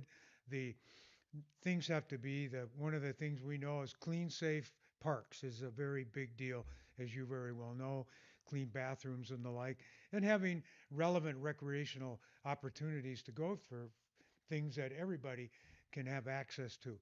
Access for everybody. And so that's a tall order when you have a population that goes from, like the woman just said, 18-month-olds and 93-year-olds and above and below. So anyway, and I just wanted to start out with that. So any those of you, I'm sure was there anybody that couldn't remember a memorable moment in your history in the outdoors? If you do, you have to leave the room. So anyway, no. So right away it rivets on your first fish you caught, or the hike you took, or grandfather or grandmother, or your father or mother, or somebody took you out and then experienced something that you remembered. So what I'm going to do today is I'm going to go through a little bit more about how this whole thing is assembled to create the outcome of all the state parks. And we also manage a number of other things, as you'll see. The outline, I'm going to go over some of the budget stuff, and I know some of it might be boring to you, but just to give you a kind of an example of the DNR budget in total, of which the Parks and Rec division is the biggest division in that.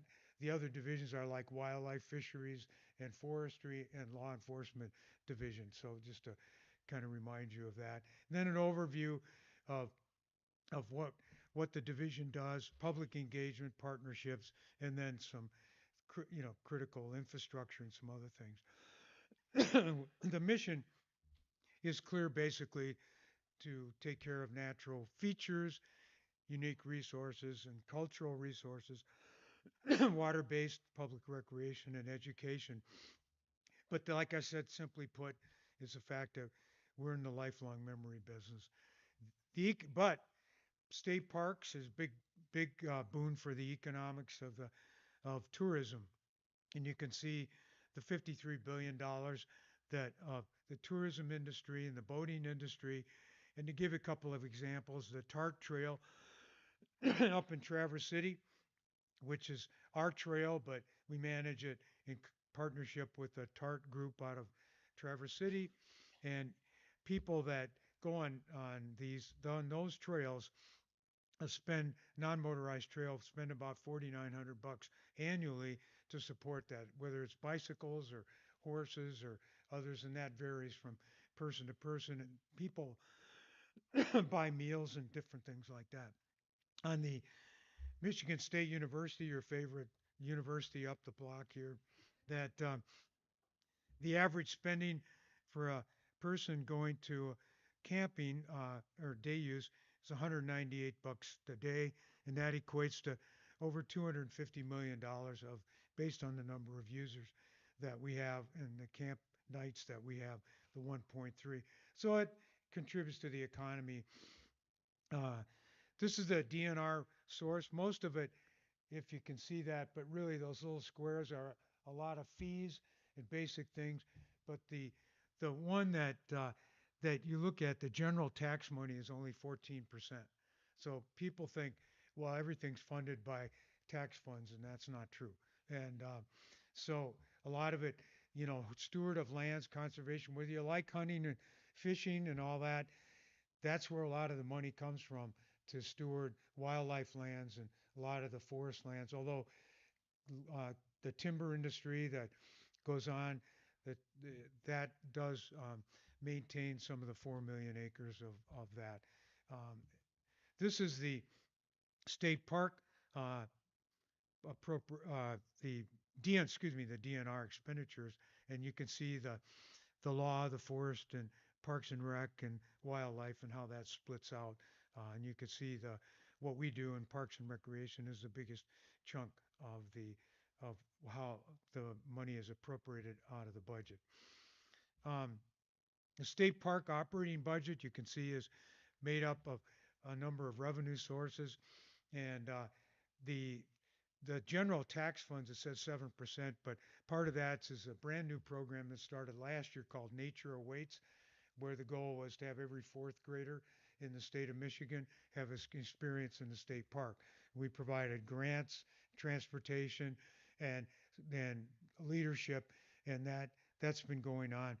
But reality is that only 3% of entire state park budget comes from tax funds. Everything else is revenue earned.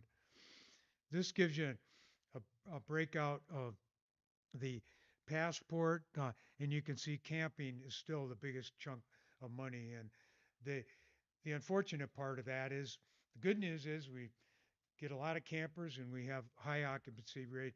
The challenge is the fact that camping fees are helping to pay for day users, and so there's some imbalance there. But even though rec passport, how many of you have a rec passport sticker on your car? And that's a great investment, and we appreciate that because that's a very important part of it. And it's a cheap investment. I was there when we created all that back in 2010, and it really revolutionized the revenue by tying it to a license plate registration. But you can see that a lot of this is we have to earn our keep. It's a huge operation and a business piece. This is the growth of the passport. You can see where we started and where we are now. It wobbles around a little bit, but we knew that it would level off after COVID. It boomeranged up, and we'll talk a little bit about that. But we learned in COVID that the value of outdoor spaces became very evident. You know, some of you were cooped up in your house and said, I want to get out. Where did you go? You went to parks or open areas where not a lot of people were. Well, where is that? Well, you needed big spaces, and we provided that, and we stayed open during that because we were declared an essential service, and it was a little bumpy ride with staff and that, but we made it through. And I think after that, the usership boomeranged up, as we'll talk about in a little bit later.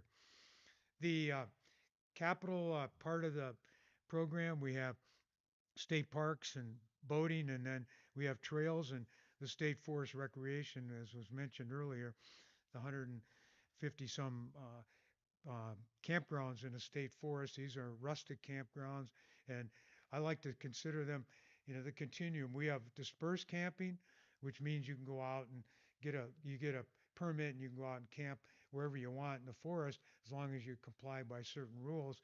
And then it goes to the rustic camping, and then we go to semi-modern, modern, and then we have cabins and yurts, and we now introduce tiny houses, and we now have upper scale lodging that we'll talk about in a little bit. So we have really the goal when I started there was to provide, and I mentioned that, having relevant pursuits and relevant things to people with young families don't want to go out and lay on the ground and get wet, and the kids have trouble, and so cabins are a big deal.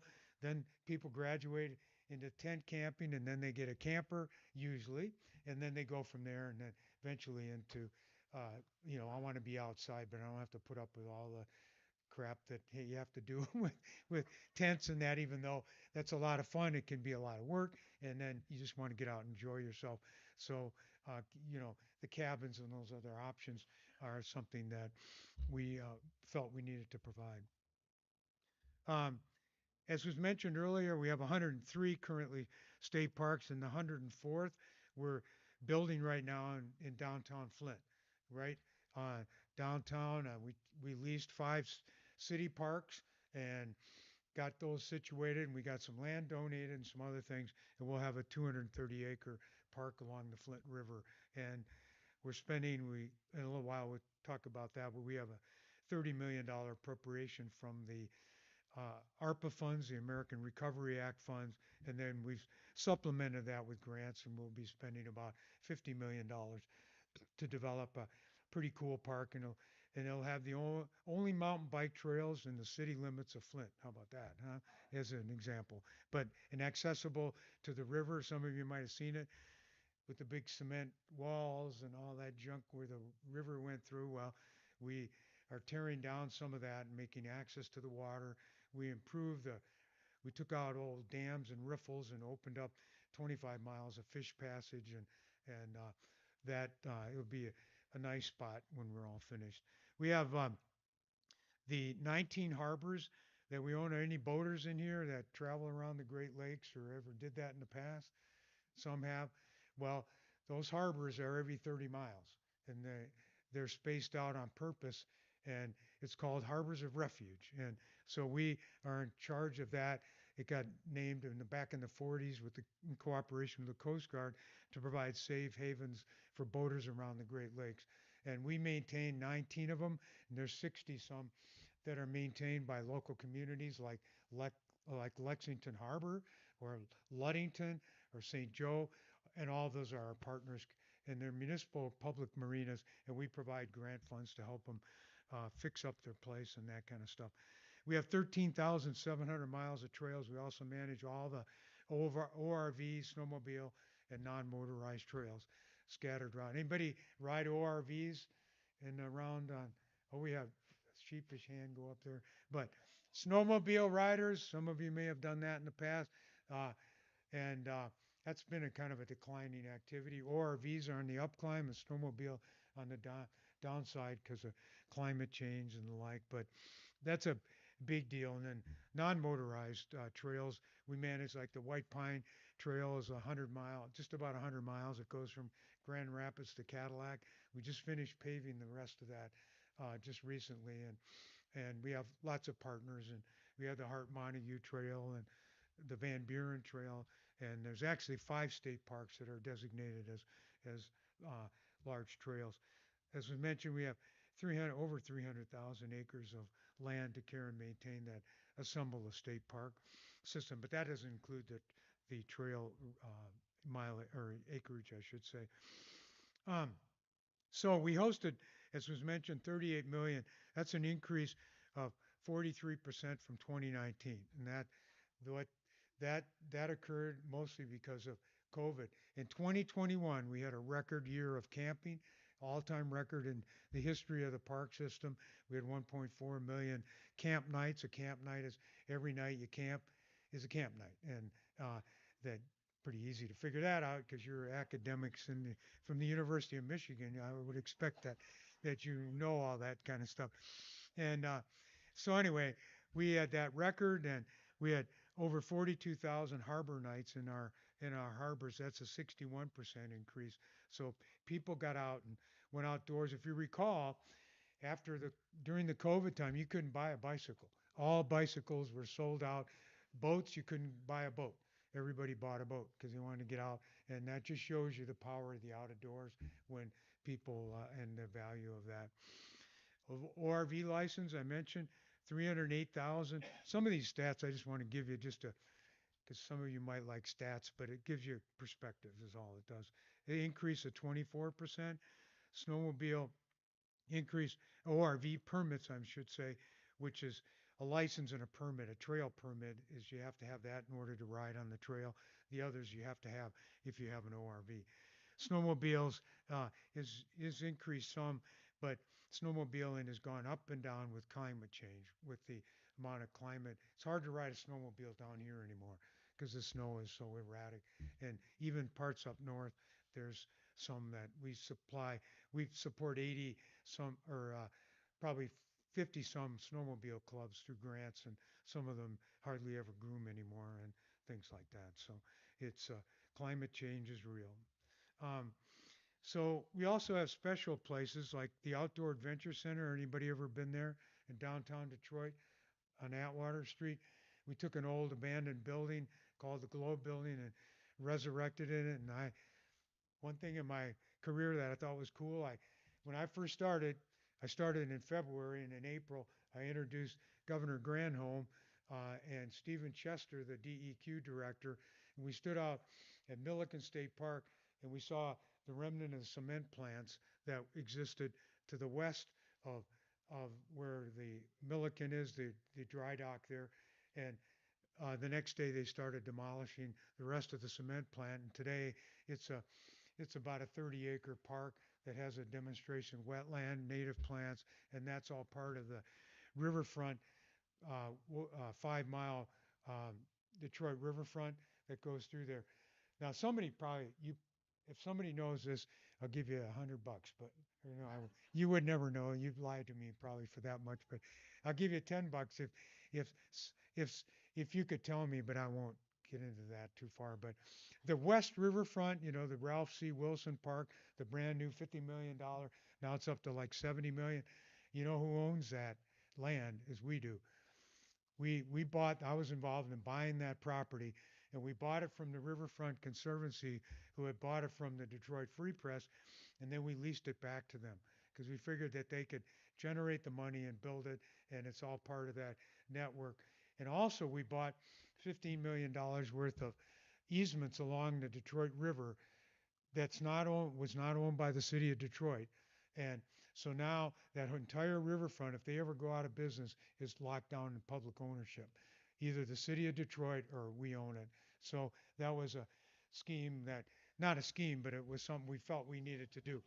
And because, nonprofits are nonprofits and sometimes things don't last forever. And as you saw 2 years ago, this guy I knew real well, their finance guy, absconded with $40 million, and it was really devastating. So you can see that even a nonprofit are vulnerable to things like that. We also run the Ralph McMullen Conference Center. Anybody ever been there?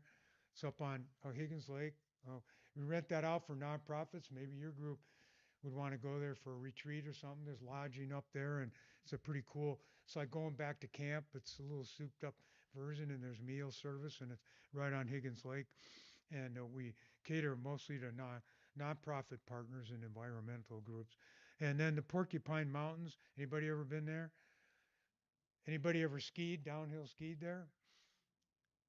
Well, we do have a downhill skier. It's a 65,000 acre park and got all kinds of.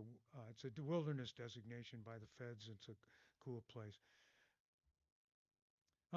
Staffing, we have 700 or so career positions. We hire 1,300 non-career, basically summer employees to manage the system. We also steward the lands. We do prescribed burns. In 24, we did 23 state parks in varying degrees to maintain ecological integrity. Hemlock woolly adelgea is something that's emerging along with other invasives, and we've treated 7,500 acres.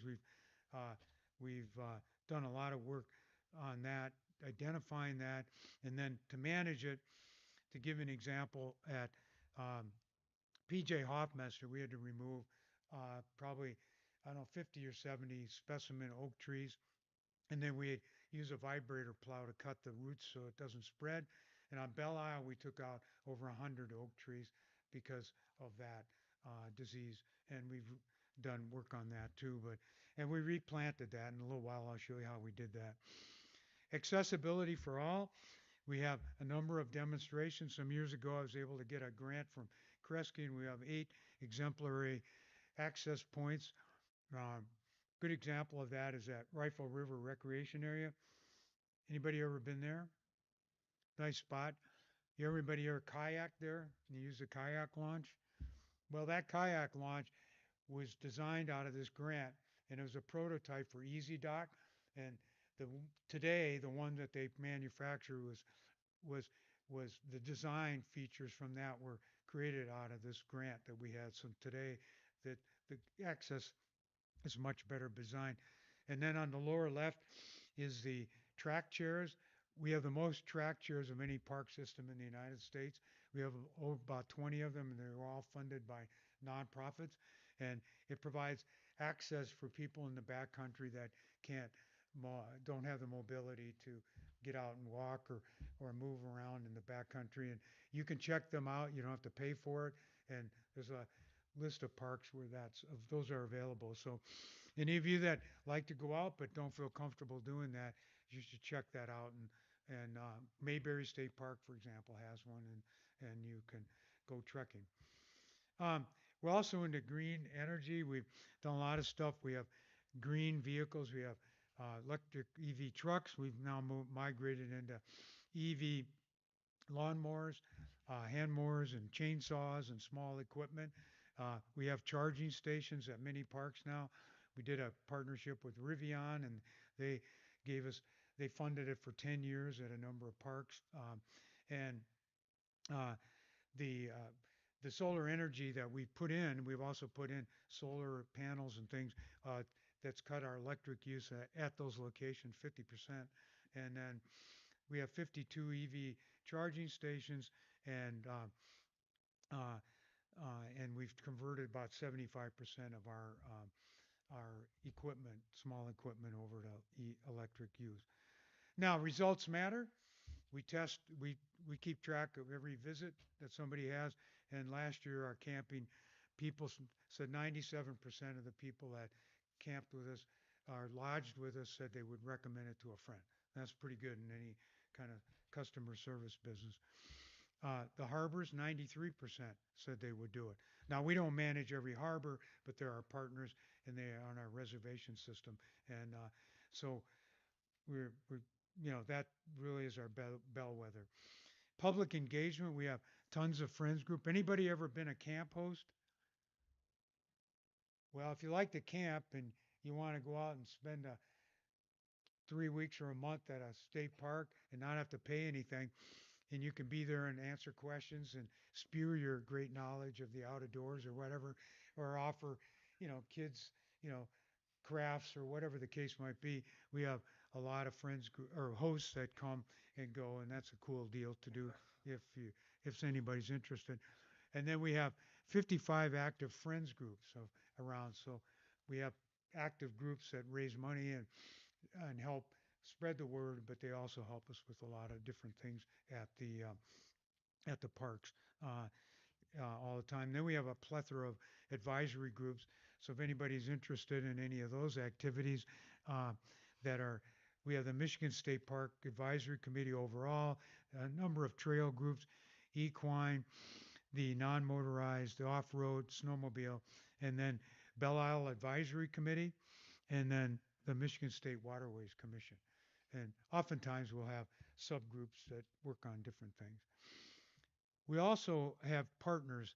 We started down the road. We've had Blue Cross Blue Shield has sponsored many things. North Face company did a free giveaway of passports some years ago, and we have the Tourism Cares.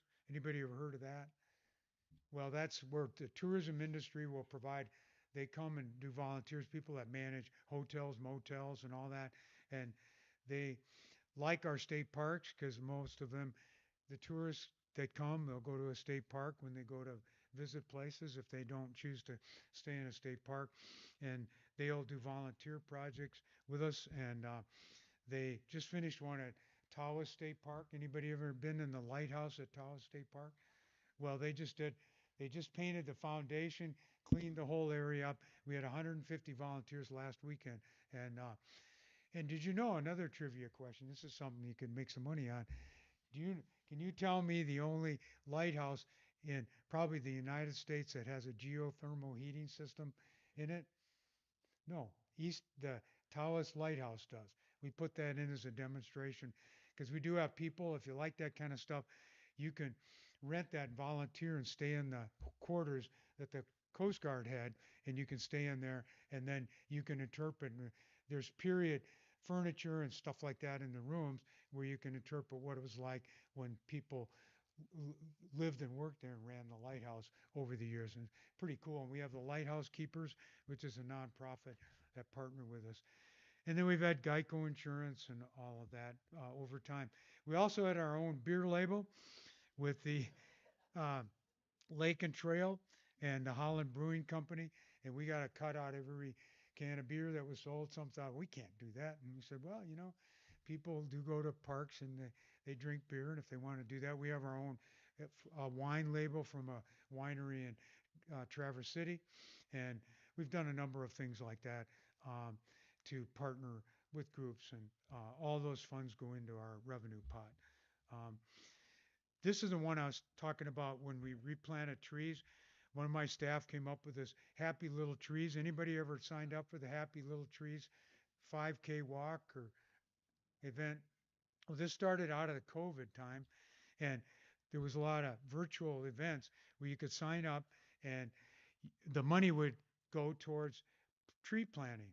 And at that time, the invasives were rising and things like that.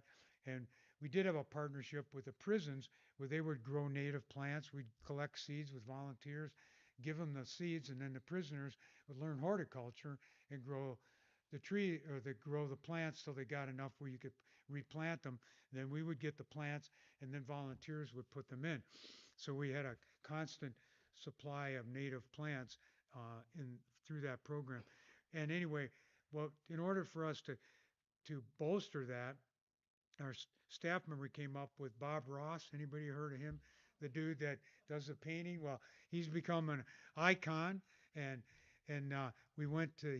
she went to the Bob Ross Foundation, and they thought it was a cool idea, so we hatched the Happy Little Trees 5K walk or run, bike, or whatever you wanted to do. And the first year since 2019, we've had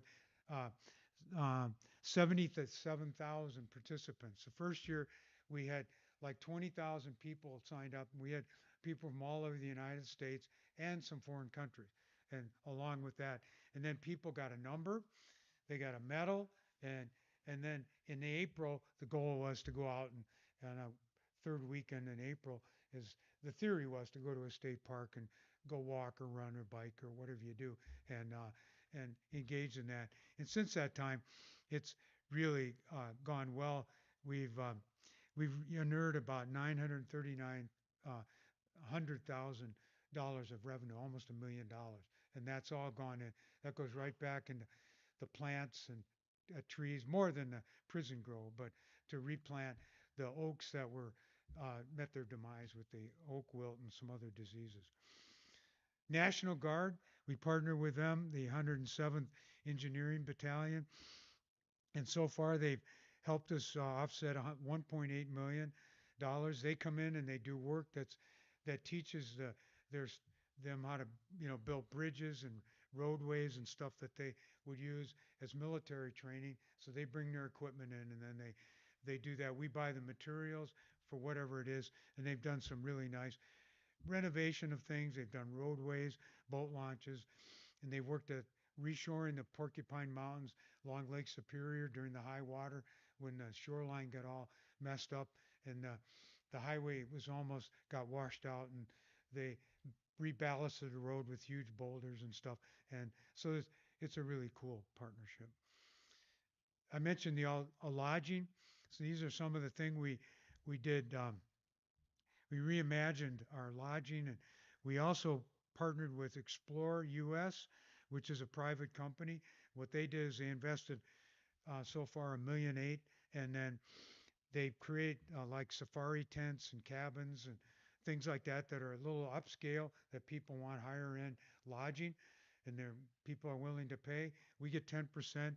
They invested everything and they maintain the facilities. We just allow them to use it for so many years on our park, and after the term of the lease, we can keep the facility or have them take it out. We have a geodesic dome at Port Crescent, and those things are booked the whole entire season. And so it's worked out really well. We have a number of cabins at Sterling State Park now, and a number of other places. I mentioned the American Rescue Plan that when COVID happened, and we've had a list of $300 million worth of backlogged infrastructure. These are sewers systems, these are roads, these are water supply systems, these are electric systems, these are outdated things, and not the glitz and glamour you might see, but a lot of below ground stuff and whatnot. And I've been working on that since 2005, and it took the COVID thing to get over the top. And the governor liked the liked our plan, and when that came about, they were looking for infrastructure, and she went to bat for 250 million, and subsequently became 273, and we got that approved through the legislature, and so we've been working on that for the last 2 to 3 years, and we have to finish up by the end of the year. And number of parks closed and things, but you can see um, the 219 million in the state park system, 30 million that went into the park I mentioned in Flint, and then 23 million we pitched to rebuild things on Belle Isle. We spent $14 million renovating the conservatory. Anybody ever been there? Belle Isle? Well, if you haven't been there in a while, it's all renovated. We redid the girders, replaced the glass. We had glass falling out, and it was pretty bad shape. And then we just are in the process. The fountain's closed right now, but we're renovating that with $6 million to modernize that because we had cracks in the basin and it was leaking water through, and we're modernizing the pumps that have been there since 1919. And here's a little factoid for you. When that fountain was built, which the gentleman that donated $5 million, a lot of people didn't like him. And if you notice, when you're there, they put his statue on the east side of the fountain, and guess the prevailing winds come from the west, and guess what happens? When the water splashes, it splashes him in the face. And that was not done by accident. Also, you know the top of the fountain when it's running full blast, which we have never turned it on full because we were worried the pumps would fly apart. But that was designed so that you could see the top of the spray from the intersection of Jefferson and Woodward. So if you stood there, and it was designed so you could see the top of that spray. So that's something you didn't know. So even the University of Michigan crowd didn't know that. So anyway, so that's a little factoid. But so anyway, that's under construction right now. We spent $4 million on the casino building, which is a social hall. Removed asbestos, redid the roof, and that's reopened now. And then the Flynn Pavilion, we rebuilt that, and number of other. We're working on the famous boathouse situation down there, and that's a tough one. And we're working with a third party, and we're hoping that that all pans out so that that can get renovated and we can have a long-term sustainable plan to keep that going, because it's about a $50 million renovation, and we couldn't, there's no way we could have done that. So we'll see where that takes us on that front. And then a lot of things that we did, roads and sewers and camp electric and all that kind of stuff. This just shows you some things. We still have a number of projects left to go, whether it's trails, waterways, or state parks. So we're not done yet, but that just shows you a couple of examples. Here's some other ones that you got sewer problems and different things like that. That one in the middle top is Holly Rec area. Anybody ever been there? That's the sewer system, and we found that the old system we had was still working, but you know the chemicals that are in an ORV, what was happening is that that thing was so old it wouldn't process the chemicals, and so it was allowing the chemicals to go into the waterway. So we had to shut it down, and we had to use a pumper, and now we built a $3.5 million system. It's state of the art there, and so that's no longer a problem. And then the electric, most of our campgrounds were 30 amp, and most RVs now draw 50 plus amps, and so we had to rebuild that because it would blow out. Hot days it would blow out the circuits, and sometimes we had to put fans on and put tents over the breakers so they wouldn't blow. There was a couple times we had to station staff at night on a hot night to keep turning the switch on because it would kick off. People didn't know that, but that's the kind of stuff that we had to deal with. But a lot of that's being fixed now. Now, this is a little contest. Who can tell me what this one is? Where this is? What? Come on. I gave you a clue earlier. What does that look like? Looks like an indoor place where. Okay, there you go. Got it. Come on, you got a lottery ticket here. You can make $1 million. All right. It's the Outdoor Adventure Center in Detroit. That guy, he's been around. There you go. You make $1 million now. Okay. All right. Now, on the left one, where is that one? It's a beach, big lake. Nope. Nope. Nope. A state park, remember. Grand Haven. Did you guess that? All right, here you go.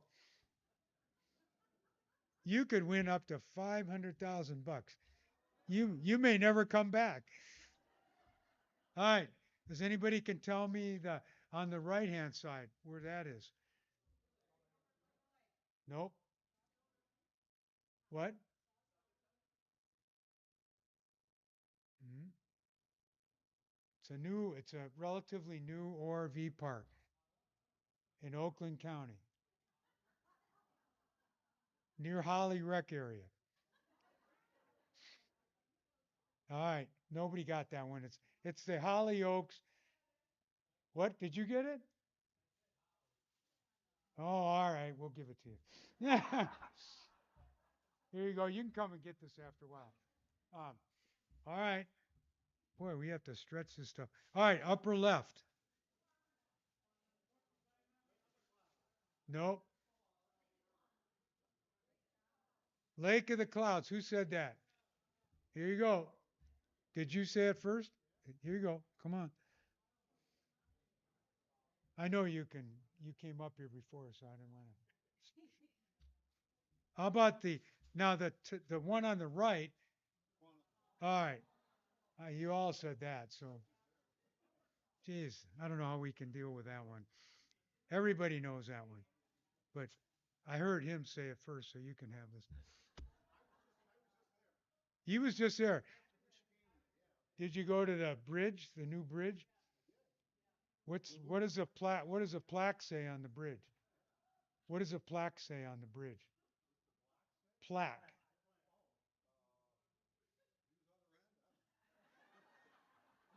I'm not giving you this. You didn't look. It's named after me, but my name is on there. I'm not giving you this. So next time you go there, you have to look for that because I don't know. I just joke with you, but if you really want this, I'll give it to you. Anyway, okay, let's see. All right, on the left. There you go. You got it. All right. Kippitikichi, that's the big spring up on the UP. That's where you take the raft across. Yeah. Yeah. All right. Let's see here. On the right, anybody can get that? That's a tough one.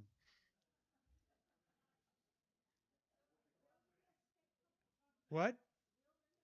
Nope. You'll never get it. No, I don't think.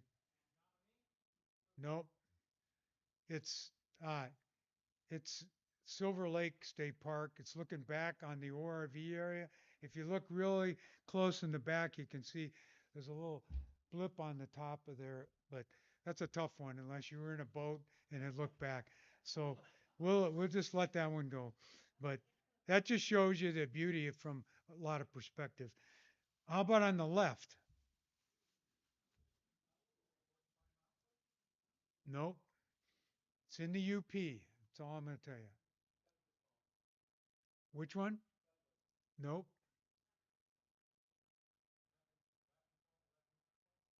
No, you're in the general territory, but not that one. Bond Falls. Is that what you said? Yeah, there you go. All right, there you go.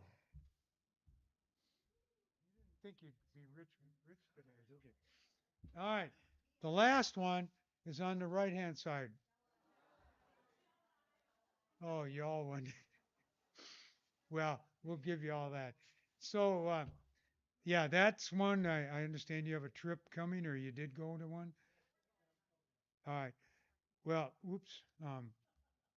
If you if you need any special help, let me know, and I'll make sure you get somebody out there can give you more of a more deep dive and tour if you want to give you, because I mean, I don't know when you're going. I mean, I've given tons of tours out there, but there's a lot to be learned. But if you're going out there on your own, just looking, it's kind of interesting. There's a lot of interesting stuff to learn, not only about improvements, but also certain things that are there and so forth. But anyway, that's all I got. I got 45 minutes on the dot because I know he would get on my ass if I didn't do it right. So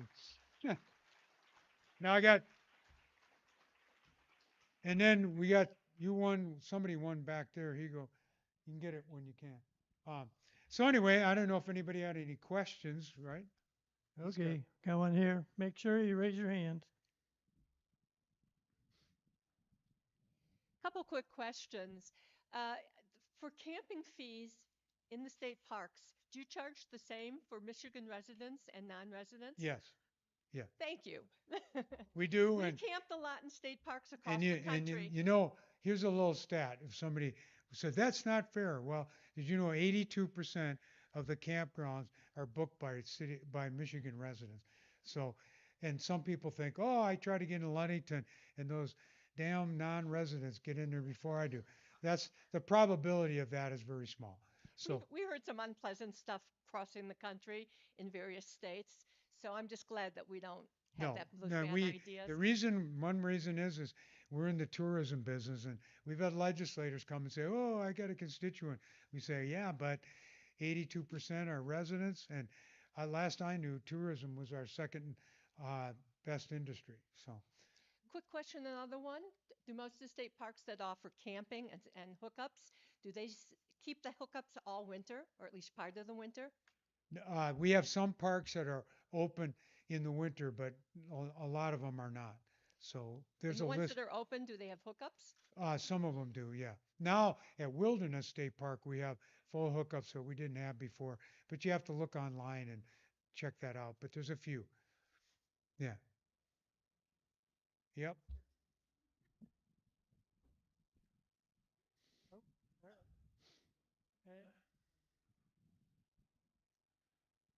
Um, I've been to parks, state. Oh, I've been to state parks in Ohio, Indiana, and they have a system where they have lodges and in their state parks and modern cabins. And Michigan's got. I've been in Ohio to several of them, but Michigan's got much better scenery up here. There are a lot of things that are not that exciting in Ohio. And I'm always curious why Michigan didn't go that same route to have at least few of the things where you could have lodges where you could have multi-generational or people who are as they're getting older and have disabilities and so forth. Well, because you talk about camping a yeah, lot. that's a good question. It's come up before, and the reason basically is that as you know, because we have great destinations, the private sector has created motels and hotels and stuff like that surrounding them. And in those other states like Nebraska, Kansas, in Indiana, and even Ohio, a lot of them, the state invested in them to create tourist destinations, and they used the lodges as a carrot, but the landscape weren't that great. I've been to a number of them, and even though some of them are pretty nice, like Pokagon State Park in Indiana, but that's what they did, and so they invested. Here, when I got here, we were faced that question because everybody thought we'd make millions doing that, and we did a study, and you don't make millions doing that, and you have to bond and buy those, and then a private operator runs them, and then the state gets some money back, but it's basically breaks even. So it basically the model has been we're in the camping business and the kind of the medium range lodging, and then the model of the private sector doing their thing. That's the way it was built.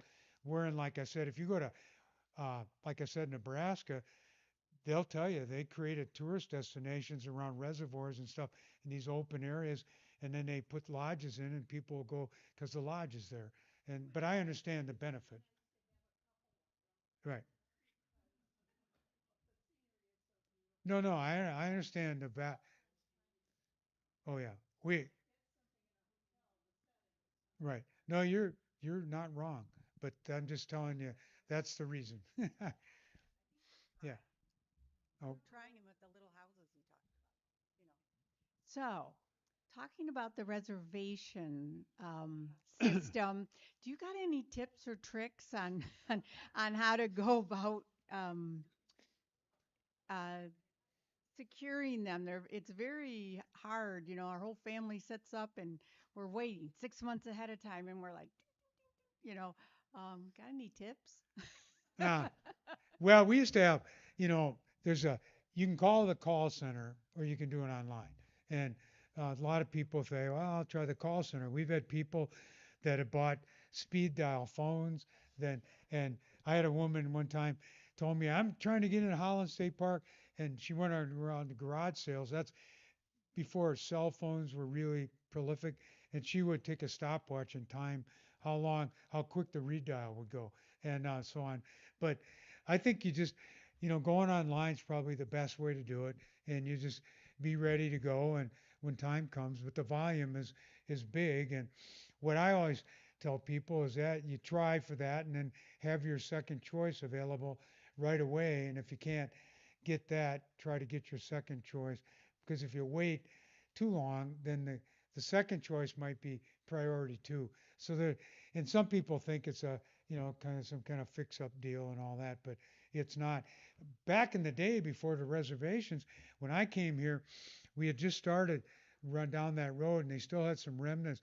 And what would happen is people would camp at like Ludington and then they'd book their next year right then and there. And so you could book a year in advance. And so nobody, a lot of those sites, they were like people had lifelong sites, and it wasn't fair. And so we created the 15-day rule, and then to create turnover, to create fairness. So yeah, it's a very, very good question that comes up. But to be honest with you, just we find a lot of times people aren't prepared. They don't have their You got to, of course, register your stuff and get ready. But then if you, you know, try not to make mistakes when you're doing this thing, is because we have a lot of times our staff will get somebody who's really upset and then they find out that they forgot to do some piece or puzzle or whatever. But so, yeah.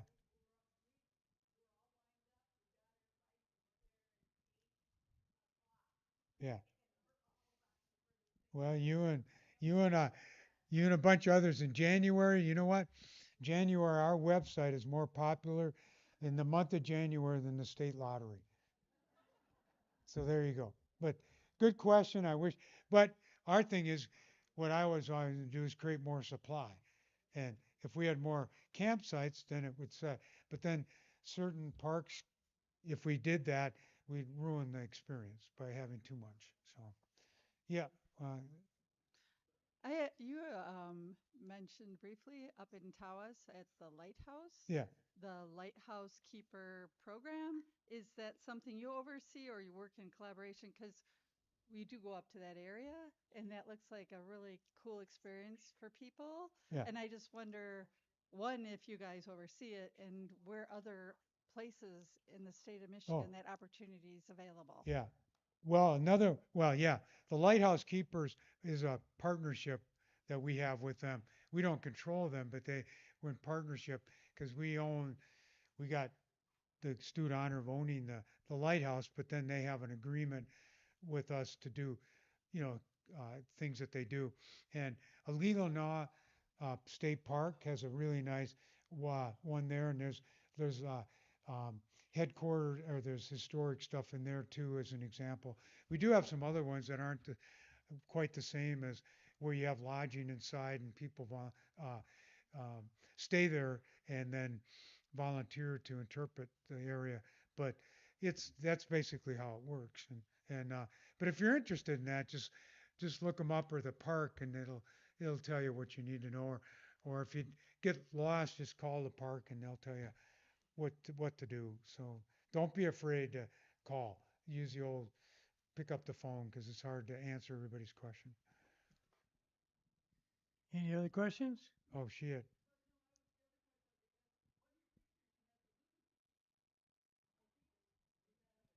The picture of what? Oh, the luge run. That's Muskegon State Park.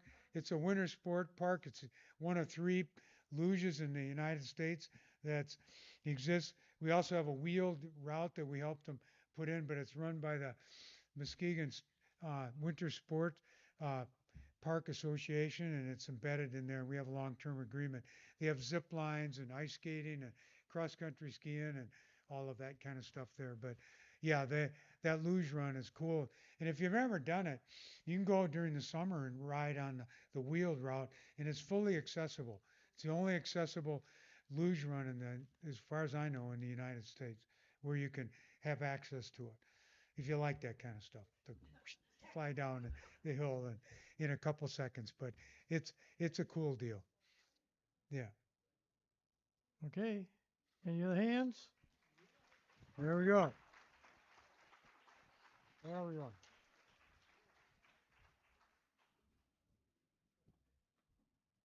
Thank you very much. It was a great presentation. Good way to start the program here. So we're done a little early, which is odd for us, but we use this extra 5 minutes wisely.